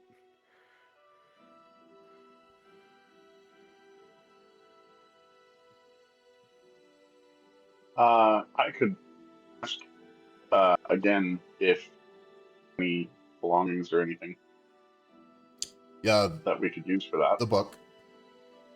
So yeah, the journal or Alright. book should have her scent on it. The little notepad book. The drawing pad. Well, Yeah, I'll go ahead and call him a treat and hold the book out and then point off towards the rock formation and show him the book again. Is he? Oh, excuse me. Does he have? Let's see. Is he in your extras? He is. Yeah, advantage on here. You sit on hearing and smell. Yep, perfect. Give me a wisdom. Or yeah, give me a wisdom check at advantage as you point in the direction and have him sniff.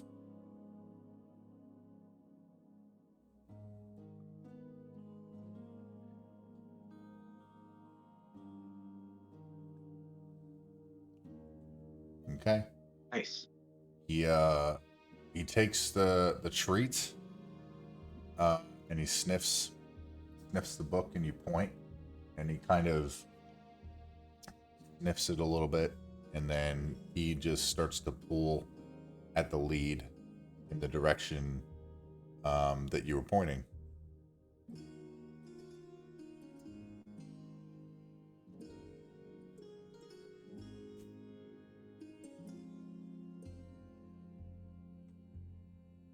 Like, and he'll say, "Off we go," and he'll start walking.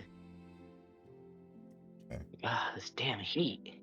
So I'm full sprint dashing after the dog because there is no leash. Oh, okay. Yeah, he just takes off. Would not have found him. So it's a So yeah, I'm chasing after the dog. few hours in that direction. You start to make your way through the barren landscape, across toward the mesas, away from the village. As you guys are moving, I have y'all make me a Constitution saving throw, please. Alright. It is hot. Oops. Do I have a water skin?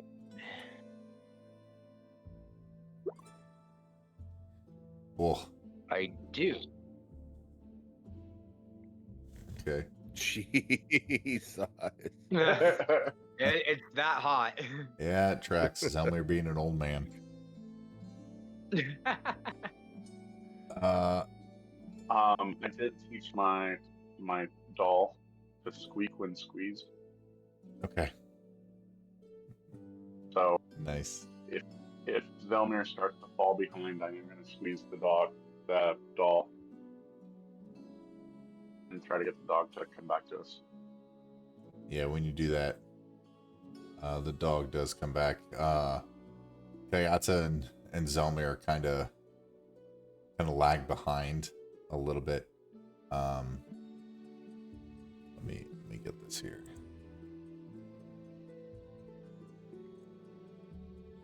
You each take 4 points of just like heat.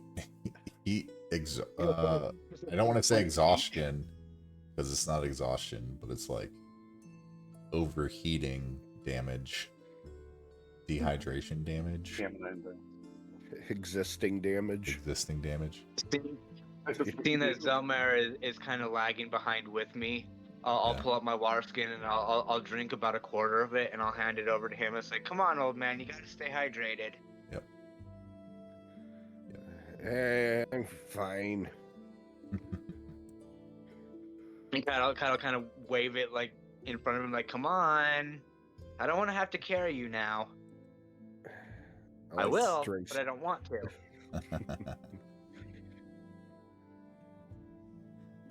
You guys continue along, getting closer and closer to this red rock. Off in the distance, you see a rather larger than the mesas rock formation.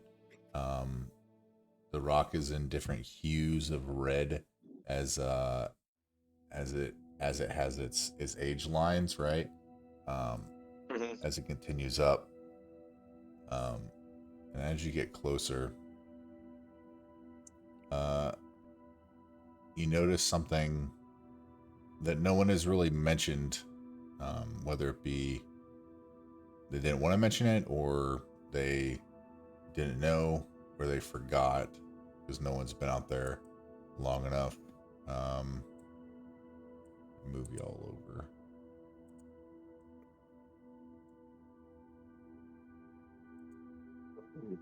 Yeah, let me get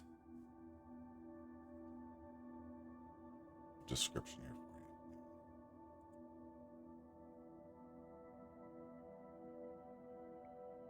All right, so a red rock formation rests in front of you, where the sparse shrubs refuse to grow. The dirt shifts beneath you strangely, even though there's no breeze. In the side of the formation, you notice an entrance to what seems to be a temple. In a crack in the rock face, marked by a symbol of a flying serpent.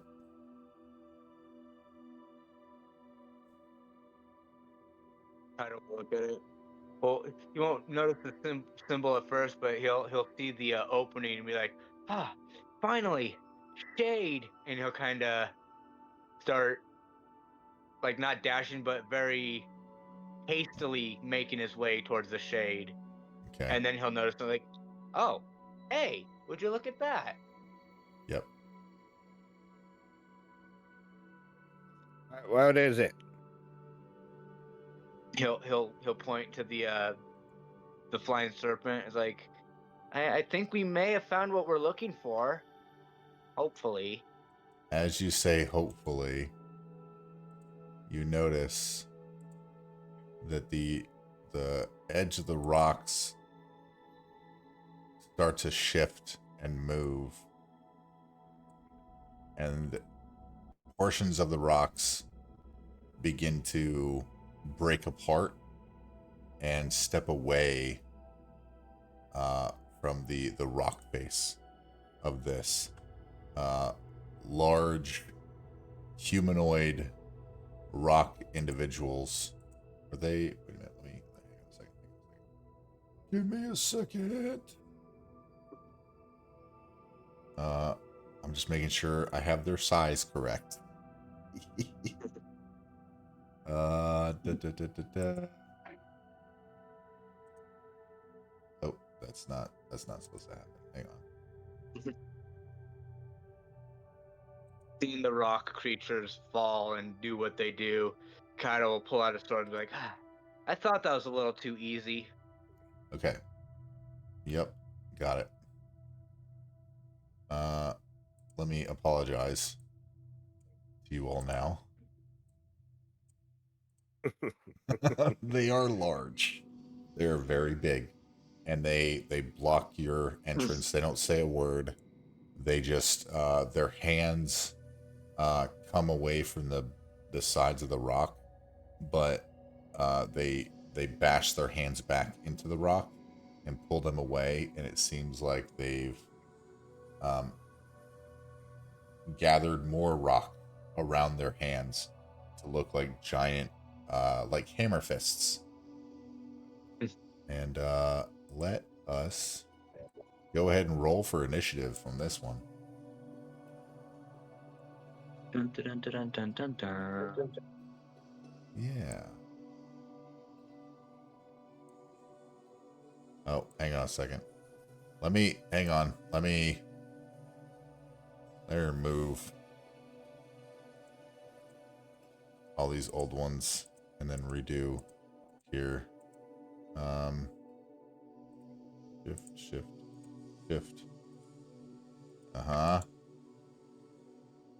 Add turn. All right, Kayata, you got 11. 11. Mm-hmm. Okay, Zelmir, 21. 21. I have to remember to remove everyone before I deleted them. Flint. I'm an old man. Old man. Was prepared to I'm whoop ass. old. Flint, did you roll a 10 or an 11? I rolled with advantage an 11. Okay. Yeah, because it's weird that it says advantage for everything. So it looks like it Yeah. rolled twice already. Weird. Well, it's oh. because our actual feature allows us to roll with advantage. Oh yeah. Okay. Wait a minute. Ayata was Flint and Kayata, what's your dex modifier? +1. Okay. I think he's got you beat.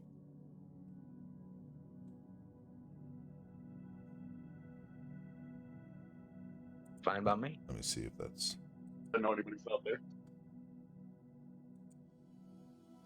oh, okay. Never mind. Hang on. Perfect. Yeah, bring them to me.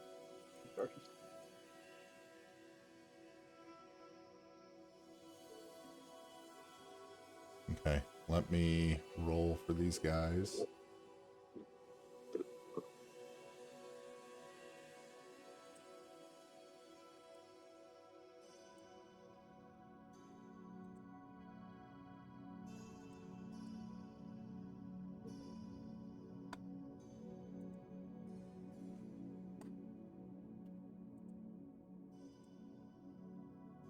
Okay, I think this is too nice of a music to be utilized. So Encounter. yep. We'll start out. That's supposed to be battle music. That's better. That is much, much better. Okay. Easy enough. So as these big stone earth creatures. Real quick. Yeah. Sorry, Kiata, you're actually 11.1. I'm 11.0. Yeah, hang on.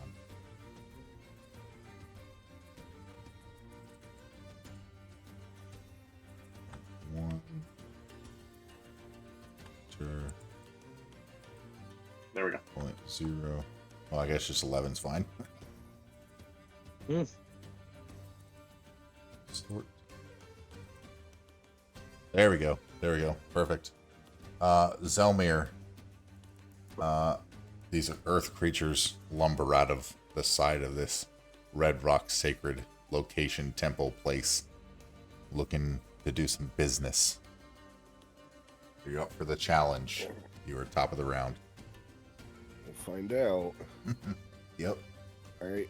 I'm going to move up on this one. I am going to...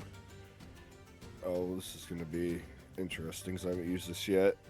I'm going to bonus action rage. Nice. Which will use my... So now I have to do my wild magic. Ooh, roll for the wild magic. Okay, I'm down. Let's go. Where... Should be a table. I don't know if it's a rollable table.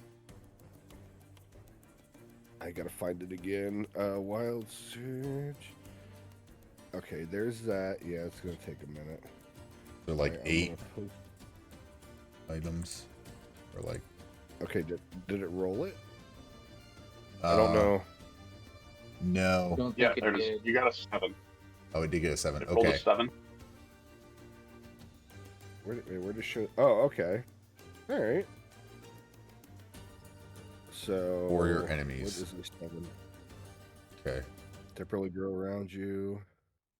So your rage ends around 15 feet of you is difficult terrain for your enemies. All right. Okay, let me get a spell token.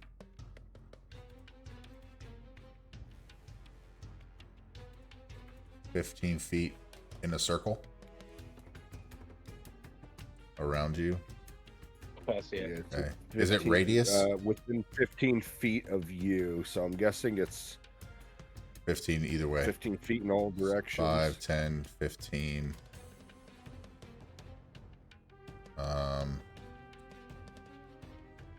Jeez. That's huge. Hang on. Let me adjust this. 5. Well, that's only 10. Hang on. 5, 10, 15, 5, 10. Oh my gosh. Hang on. One, Freezers two, left, freezer. three. Yeah, could be that. Let me refresh the page real quick. I'm getting double Damn it. vines. Had to refresh. Dang old page. Are there any bad wild magics? What's that? I was wondering if there were any bad wild magics. I don't know. Sure. Maybe in that list. Be something. What if you remembered some of your hair gone or not? Guess Yeah, we'll I find loved out. Okay. So that is 15 feet around you. Anyone who enters that as difficult terrain, it is for enemies only. All right, so I'm gonna target the one right in front of me, Okay. and I'm going to swing on him with my great axe. Okay. 24. Yeah, that hits. 24 damage. For 17 slashing. It's hard. There we go. Okay. So that one.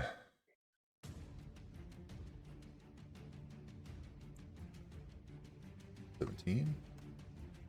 Okay. He's looking a little rough. A little rough. Right, and then I'm gonna take my second attack on him. Great axe again. For 14. That misses. Mhm. That misses. All right. Well, then that's gonna be my turn. Okay. Easy enough. The rocket the big creature looks down at you, and after taking that impact to his stones, not too happy, he takes his big hammer fist and he swings it and slams down at you for Er, 12 to hit. yep, that will miss. Okay. Easy enough. And then with his other hand, he will look at the furthest opponent that he has, Flint, and he will swing his hand in that direction, but part of his fist will fly through the air as he launches a rock at Flint for 26 to hit. Yeah. Yeah. Okay. For 6 points of bludgeoning damage. And you are now prone. Oof. Actually, I'm gonna use my reaction, my protection to impose disadvantage on that. Okay. Let's see how that goes. Let's roll it again. 21. I tried. Thanks for remembering that. Hey, let's go. A good shot. I like it when you all remember your character sheets. All right, so that is what he's done. He will, let's see, what's his speed? 30, so he can move. He's gonna try to move. Actually, no. He's gonna step to in front of the door. He's gonna move in front of the door, and the next creature is going to shift down 5 feet. He's going to try to wade through these vines. They're kind of getting caught in their boulders and their rocks. And it will swing It's deliver a slam attack with its hammer fist down at Flint, since he is prone, which would be an advantage for an 18 to hit. Yes. Okay, for 12 bludgeoning damage. Yes. As it gives you a smack. And then he will swing out his other arm, and another rock will come flying from his fist towards Zelmir for a 13 to hit. That will miss. Nice. Okay. And he will remain where he's at currently. And his turn is over. Kayata, you are on. It's your turn, and Flint, you're on deck. Yeah, this is a bonus action to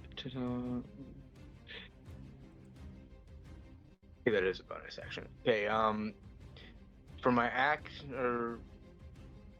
bonus action, I'm going to manifest my echo right behind that stone guardian thingy majigger. Okay. Oh, he's leaving us. And then I will lash out at the one in front of me with Okay. one of my long swords for a 18. For an 18 to hit, that hits. That just hits. All right. For 9 one-handed. Okay, for 9. It's like as I swing out, I use my 2-weapon fighting, and as I swing and make contact, my echo seems to follow suit, and my second attack comes from behind him from my echo, like almost in sync. Okay, yeah. 21. For 11. another 11 damage. As your echo swings into this guy and you swing into him, it's hard to tell when Rock is hurt, but you can see bits and pieces of him begin to flake off and start to fall off. It looks like you guys did some pretty good damage. And then I'm gonna fuck it, I'll burn my action surge and make another slash from my location. Seeing as my echo and I both hit, kind of feeling Okay. feeling pretty confident. Is action surge, is that a bonus action or just an at will thing?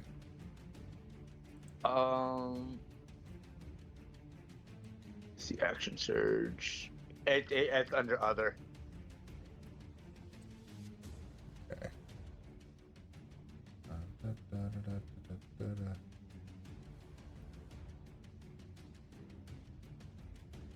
So I think that was an 11 to hit. Okay. I gotcha.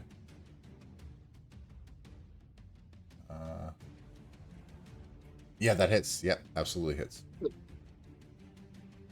Actually, I couldn't use my what you call it, 2-weapon fighting because I already used my bonus action to summon my echo. But instead, I will have that be my extra attack. Yeah, so you said 2 while fighting, and then you said additional attack, so I took it as your additional attack. Yeah, that's fine. Okay, the 11 hit. Yes, 11 does hit. Yep. All right.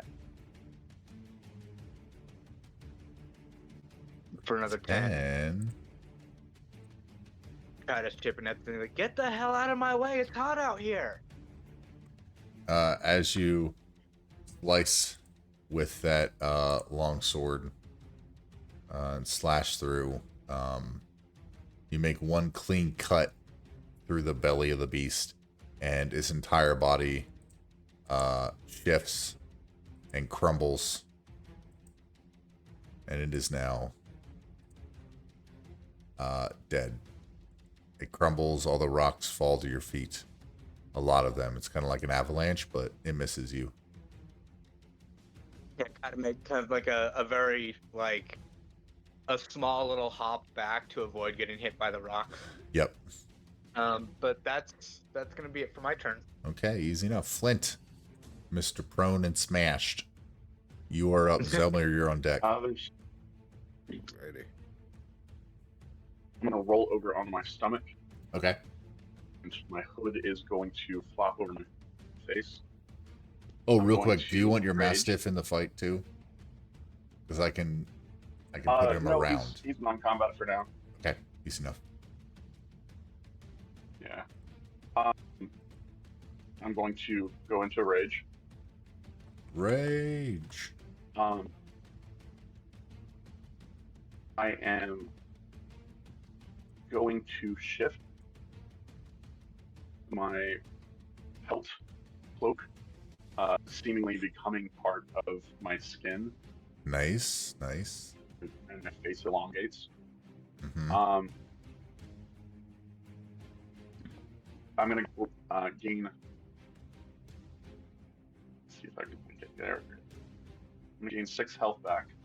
Nice.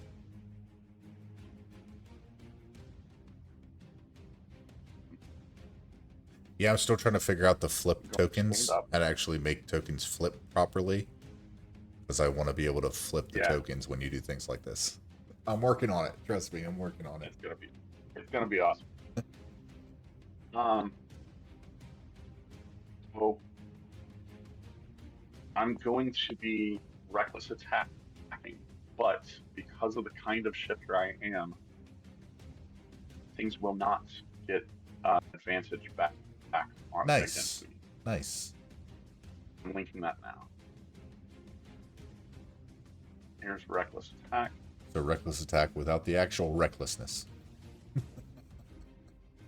Yeah. Very nice. I love it.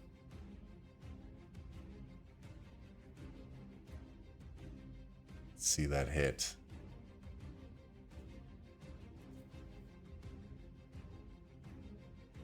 So I'm gonna stand up. Yeah. I'm gonna use climbing speed to try to find this pillar. Okay. And Yeah. then leap off and use my great to try to slow my descent back down and make a dash. Nice. 15. 15 just misses. It misses. Unfortunately. I loved it, though. That was dope. That was really dope.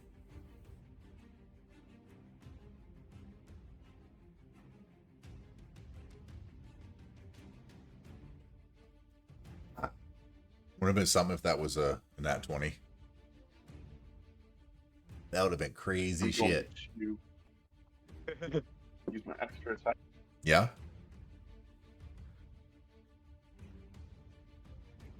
14. 14 misses as well, unfortunately. Okay.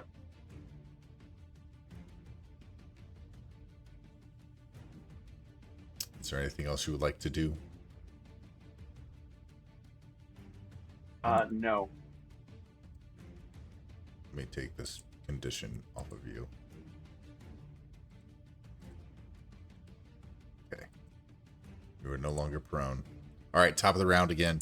Zelmir, you are up as one of the rock creatures is avalanche smashed. And the other one just missed being cool slashed down the middle by a descending flint. Move 5, 10. Move up on this one. Ooh, I should. Oh wait, where to go? Where to go? Great axe swing on this one. Okay, yeah. That hits. For 21. That definitely hits. Very nice. Jeez, 6 points slashing. Okay. Take And some then damage. I'm going to use my second Yeah. attack Yeah. for an 18. 18. 18 just hits. Just hits. For 12 slashing. 12 slashing. You slash into this rock creature and you hack off some of the red formations of its legs, and it scatters across the stairs behind you.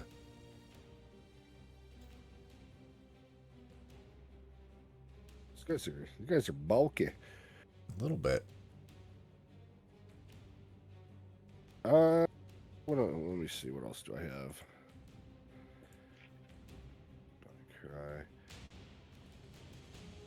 Nah, I'll wait for that. I'll end my turn there. Okay. Easy enough. The first creature I will remove from combat. Alright, so this guy cannot do any ranged. Actually, he will. He will notice that Kayata's echo is inside the entrance to this location, and he will launch a rock at the echo for a 16 to hit. It's just barely. You said just barely misses. Yeah, it's Okay. an AC of 17. Easy enough. It glides by him and smashes into the temple facade. And then, being irritated, he will he'll swing down at Zelmir that just hacked at him with his slam hammer fist for an 18 to hit. I'm gonna reaction Vigilant Guardian that. Okay. So I switch places with him and take the hit, and I have an AC of 19, so it misses me. Okay. Easy enough. So yeah. Y'all. Yep. He swings down Seen this, and just switch seen him places. swing. Yeah. I grab Zelmer and throw him where I was, and as the fist comes down, so I whip out my shield and just It deny. glances off the shield and impacts the wow, I can't word right now. Impacts the ground. The temple entrance ground. There we go. That's sure. Yeah. It works. Nobody takes damage. And that is the end of the rock creature's turn. Actually, it is going to still going to take this. It is going to move closer to the echo to get in a better spot. So that means Flint and Kayata, you both have attacks of opportunity if you would like to take them. Actually, just Flint, bet. because Kayata, you used your reaction already to do Okay, that yeah. bait and switch. Yeah.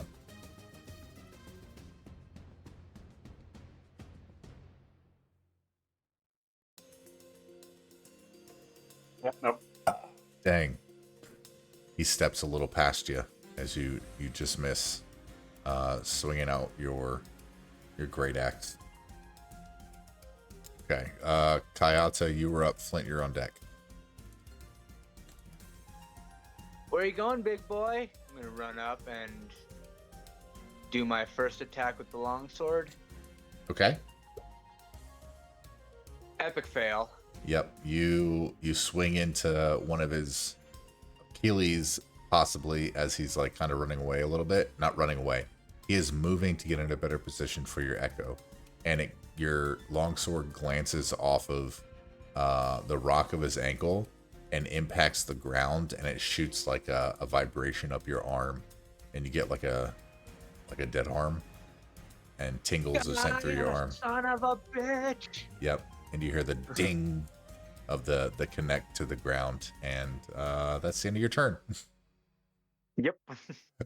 Flint, you were up. Zelmir, you were on deck, top of the round. I'm gonna take my great axe. I'm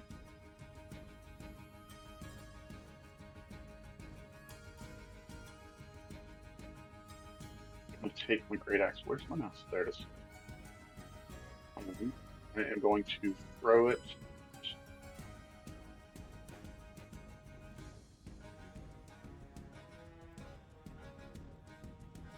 Try to move myself. There we go. Throw it from where I am.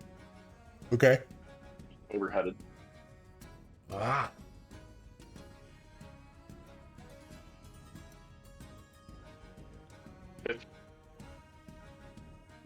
Your great axe misses. Well, Seeing you're this turn. green. Yeah, that's. I don't know why it's turning Do what? red. Yeah, that's only pretty much all your rolls are like coming up green. Yeah, that's interesting. I'm not sure why. One of the wonders of the world. Yeah. Your great axe flies by the rock creature and impacts the temple facade and clatters to the ground. With my reckless advantage. Advantage? With my reckless advantage. Reckless would be an advantage, yes.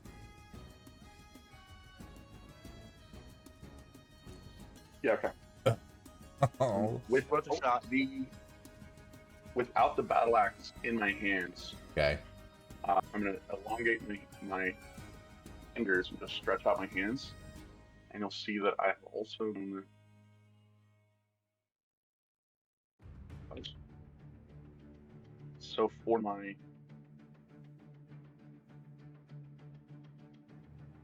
extra attack, Yes. You're gonna swing with them claws.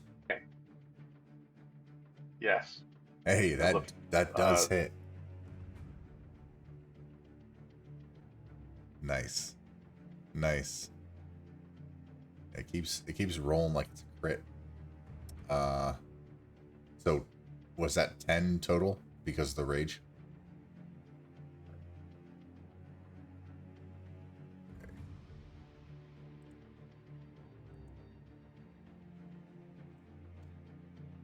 Okay.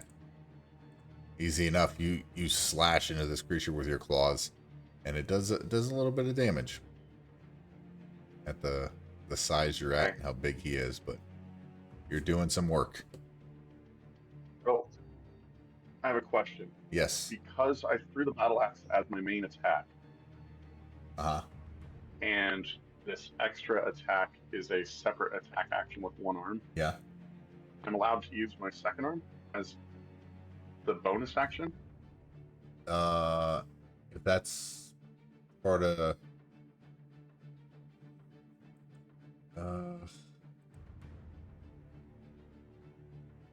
would that be considered like do you have like 2-weapon fighting, or can you make a bonus?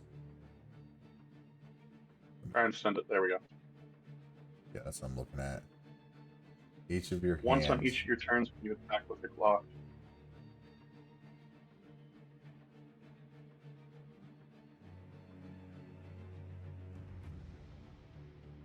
Yeah, absolutely. Absolutely. Yes.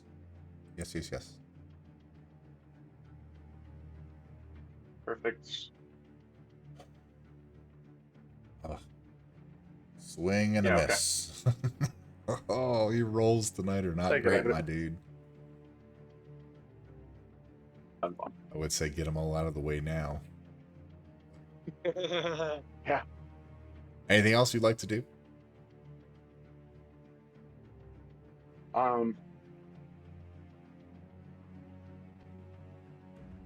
No. Easy enough. Top of the round, Zelmir, you are up. You notice Flint has gone bestial, and he is clawing and wolverining his way through this stone creature. Well, I'm gonna swing in on this guy. I'm gonna reckless his first attack. Okay. Yeah. Oh, well, I guess I'll just roll twice. Yeah, there we go. Crit fish. You Either gotta way. always do it. It hits. 23 definitely hits. And damage. So, did you 14. select, when you rage, did you select the rage little toggle? Yeah, it came up in the thing. That's weird, because you should also get bonus damage when you rage, yeah? Or is that just unarmed strikes? No, I should get bonus damage as well. So, what's your, should be your strength? Is it a +1? My strength's a +4. +4. So 18? No, the 9 rolled. The 4 for the strength mod, the +1 because it's a magical weapon, and then you need to add 2 to that for the rage. Oh, so the +2. Yeah, +2. Okay, so 16. Okay, so you math. You swing your great axe into this creature, and you hack it, and it starts to flake apart, and it starts to fall apart, but it's not. It's still up. Its hammer fist gets a little bit smaller, but it's still up. Barely. Second attack. Let's see it. Boo. For 10. Ooh. 10 misses, unfortunately. Well. That is that's gonna be all for me. Okay. The creature is going to take his hammer fist and swing it at the echo. A natural 20. Wasted on an echo. Yeah. They don't even bother with HP damage. It only has 1 HP. Yeah. So it Now is. let's see that crit damage. Yeah. Yeah. I will give myself Really battlefield fucked that inspiration. echo up. Combat inspiration for me. Oh my god, Is- the DM has combat inspiration. Right? That would be nice. Fortunately, I don't use it. And he does not do slam twice. He will take a step. Actually, he's basically the only place he can be, or else he's shifted between two. He's blocking the entrance, so he is happy where he's at. Kayata, you were up. Flint, you're on deck.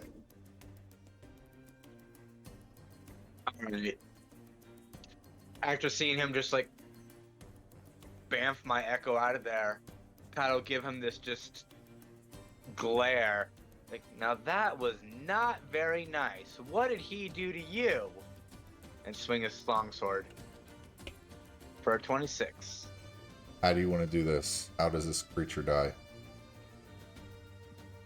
Oh. What I'm gonna do is I'm gonna run up. I'm gonna jab my my first longsword into like around its chest or as high up as I can get it. Jump up. It's boulders. Kind of use it as a spring. Jump up on it. Use it as a springboard. And as I'm falling, pull out my second longsword and just lop its head off. As you do so, it crumbles, and it releases an avalanche of debris, as it is also kaput. And you are all now out of combat. To pick up the longsword that fell. I kind of do a fancy little sword play, spin them, and then sheath them both. Like, now, to get the hell out of this heat. Yeah. So they... I'm gonna take a second here and kind of nurse my wounds. And the dog, seeing this, is gonna come over and nuzzle me and lick my arm and stuff. And I'm gonna roll a hit die to recover. That's weird. Okay, let's see. Hang on a second. Let me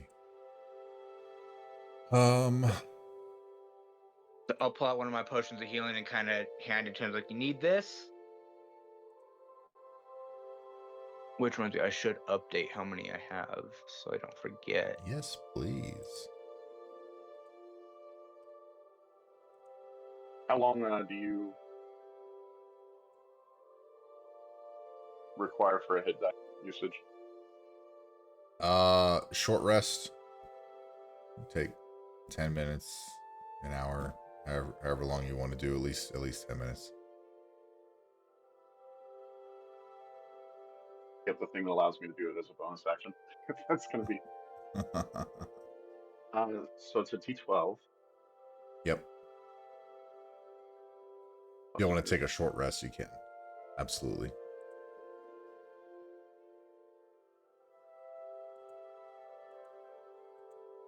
You wait until we get inside the cave, but or saying we go into the cave and do it. Kaya's not feeling too great. Not enjoying the heat. Yeah. Wait, result.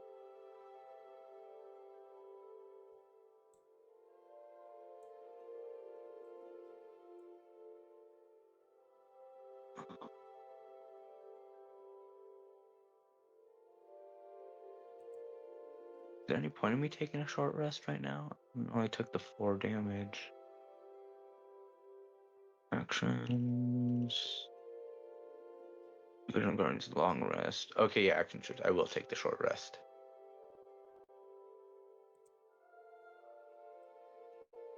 Sorry, guys.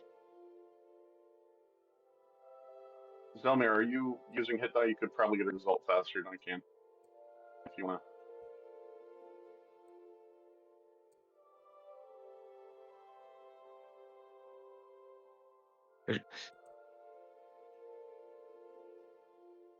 Said Zelmir, do you want to sit down?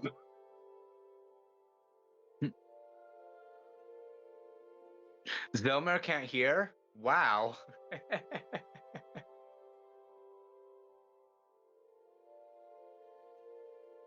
I think he's muted.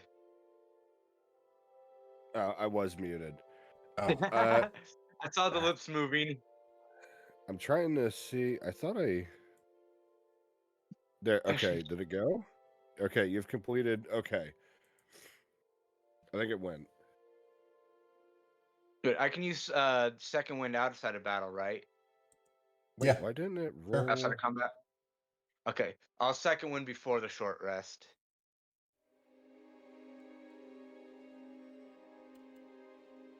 Oh, that's okay. Now I see why.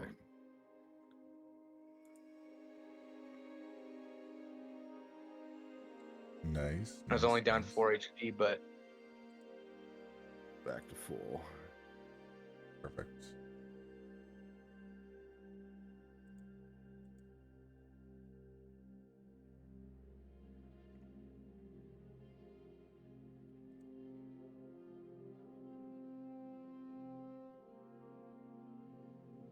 Okay, well, I rolled a 6. Do I add my Constitution modifier on top of that? Yes. I believe. Okay. So, Yeah. because of my necklace, I don't know if the 6 doubles or if the doubles.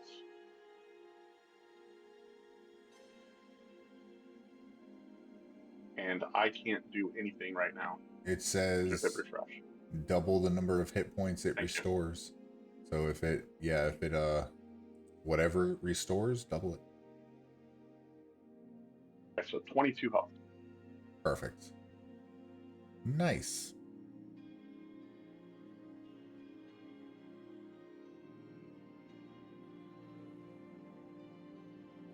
Very nice.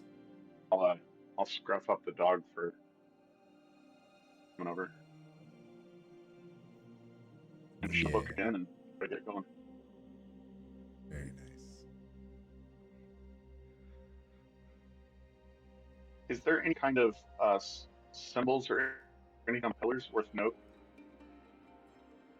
On the pillars, you look closer at them. you notice that there's like faded etching of like snakes spiraling around the pillars. Snake with wings.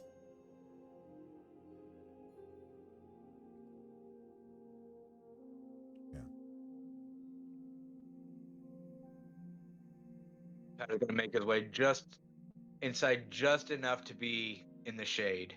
Yep. It's a lot cooler in here. With the rocks leading deeper into the temple. Looks like in front of you the ceiling's about 15 feet high. Passageways are anywhere from 5 to 10. It looks like 5, 7, 8 feet wide. It definitely is getting a lot cooler, and you get some reprieve from the hot, dry air that you just came from. And let's out a sigh of relief. Much better. Yeah.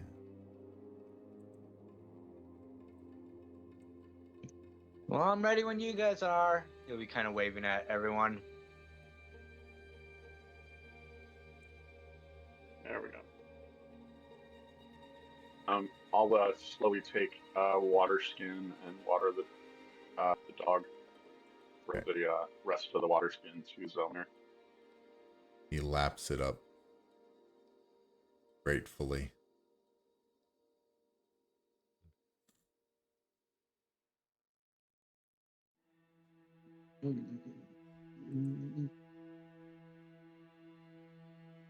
Dinner.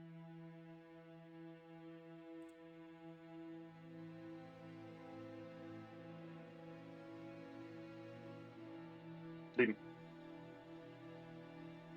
Time to go inside. Sure. Lead the way. Still got a lot of it blacked out.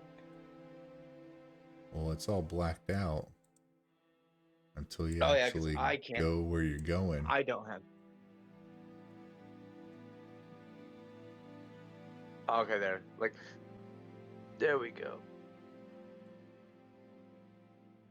So it's still visible. Like I don't need dark vision to be able Nope, to see where I'm there's going. so inside there's a weird glow that kind of lights the area enough for you to see. The glow is not really emanating from anywhere, but it's emanating from kind of everywhere.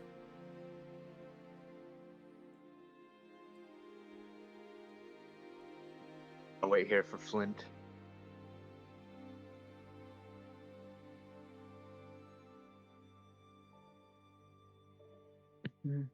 Slowly making my way in. Yep. How long is you alive for? Until you lose consciousness? My echo? Yeah. It's gone. It got bamped out by the golem. Yeah. I gotta hit refresh. I'm getting doubles. Go ahead. Keep moving. I'll catch up with you guys. Okay. Don't forget the puppy.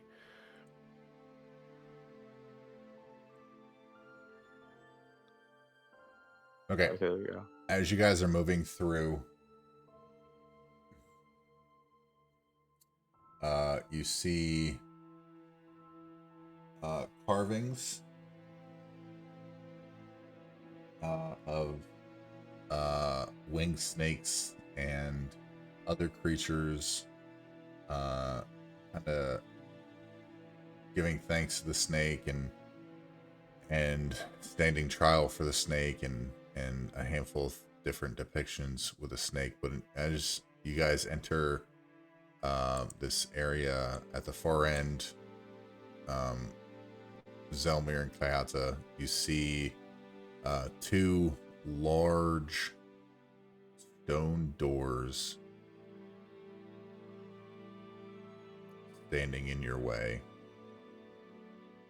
Proceed very slowly and very carefully. Okay. Sakata has a kind of a bad feeling that something might happen. Oh, I picked up my battle axe, by the way. Gotcha. When I get about here, actually, I get to around the center of this. Sakata kind of notices the markings on the floor and kind of kneels down and starts examining them.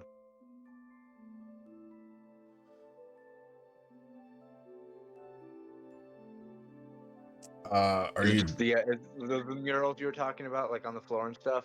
Yeah, are you looking on the floor or on the walls or just at the floor?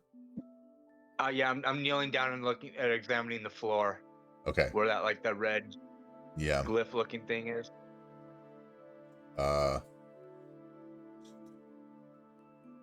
Just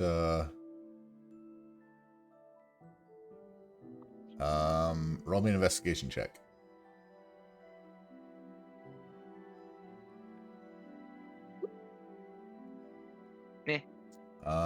You really don't ascertain too much from the glyphs on the floor. It looks like they're pretty well worn and have succumbed to the passage of time, so they're hard to make out. Are you all Okay. looking anywhere else? I'm gonna slowly go Doors. to the side of one of the. You said there's two stone doors. I can't word either. Yep, two large stone doors. You know, wait for everyone else to kind of catch up Each of before them. trying to give one a push. Is there anything looking at the walls? Is there a story or anything? Roll me an investigation check. There are a handful of things, but roll me an investigation check.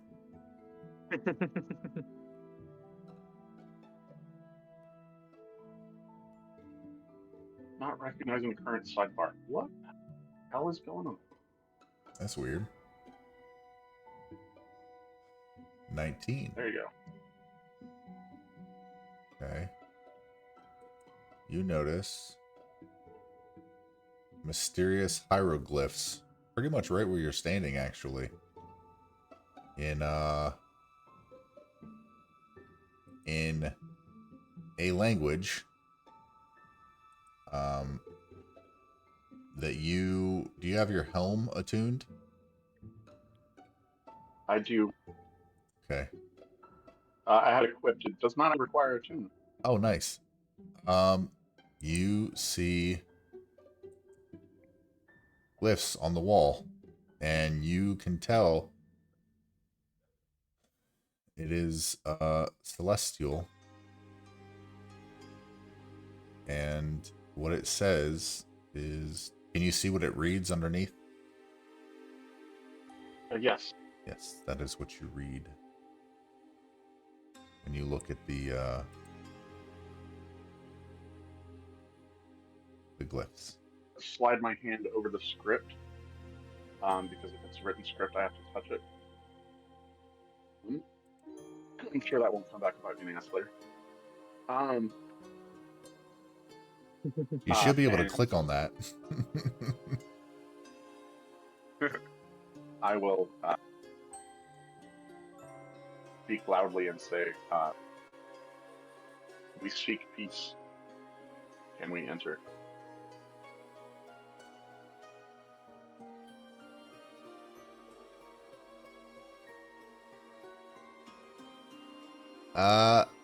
As you say those words, the doors, they open and they slam open. It seems like they may have done it. The first round one kind of goes, "Well, what the hell?" Yep. Let me. Inward, and Kiata gets pushed.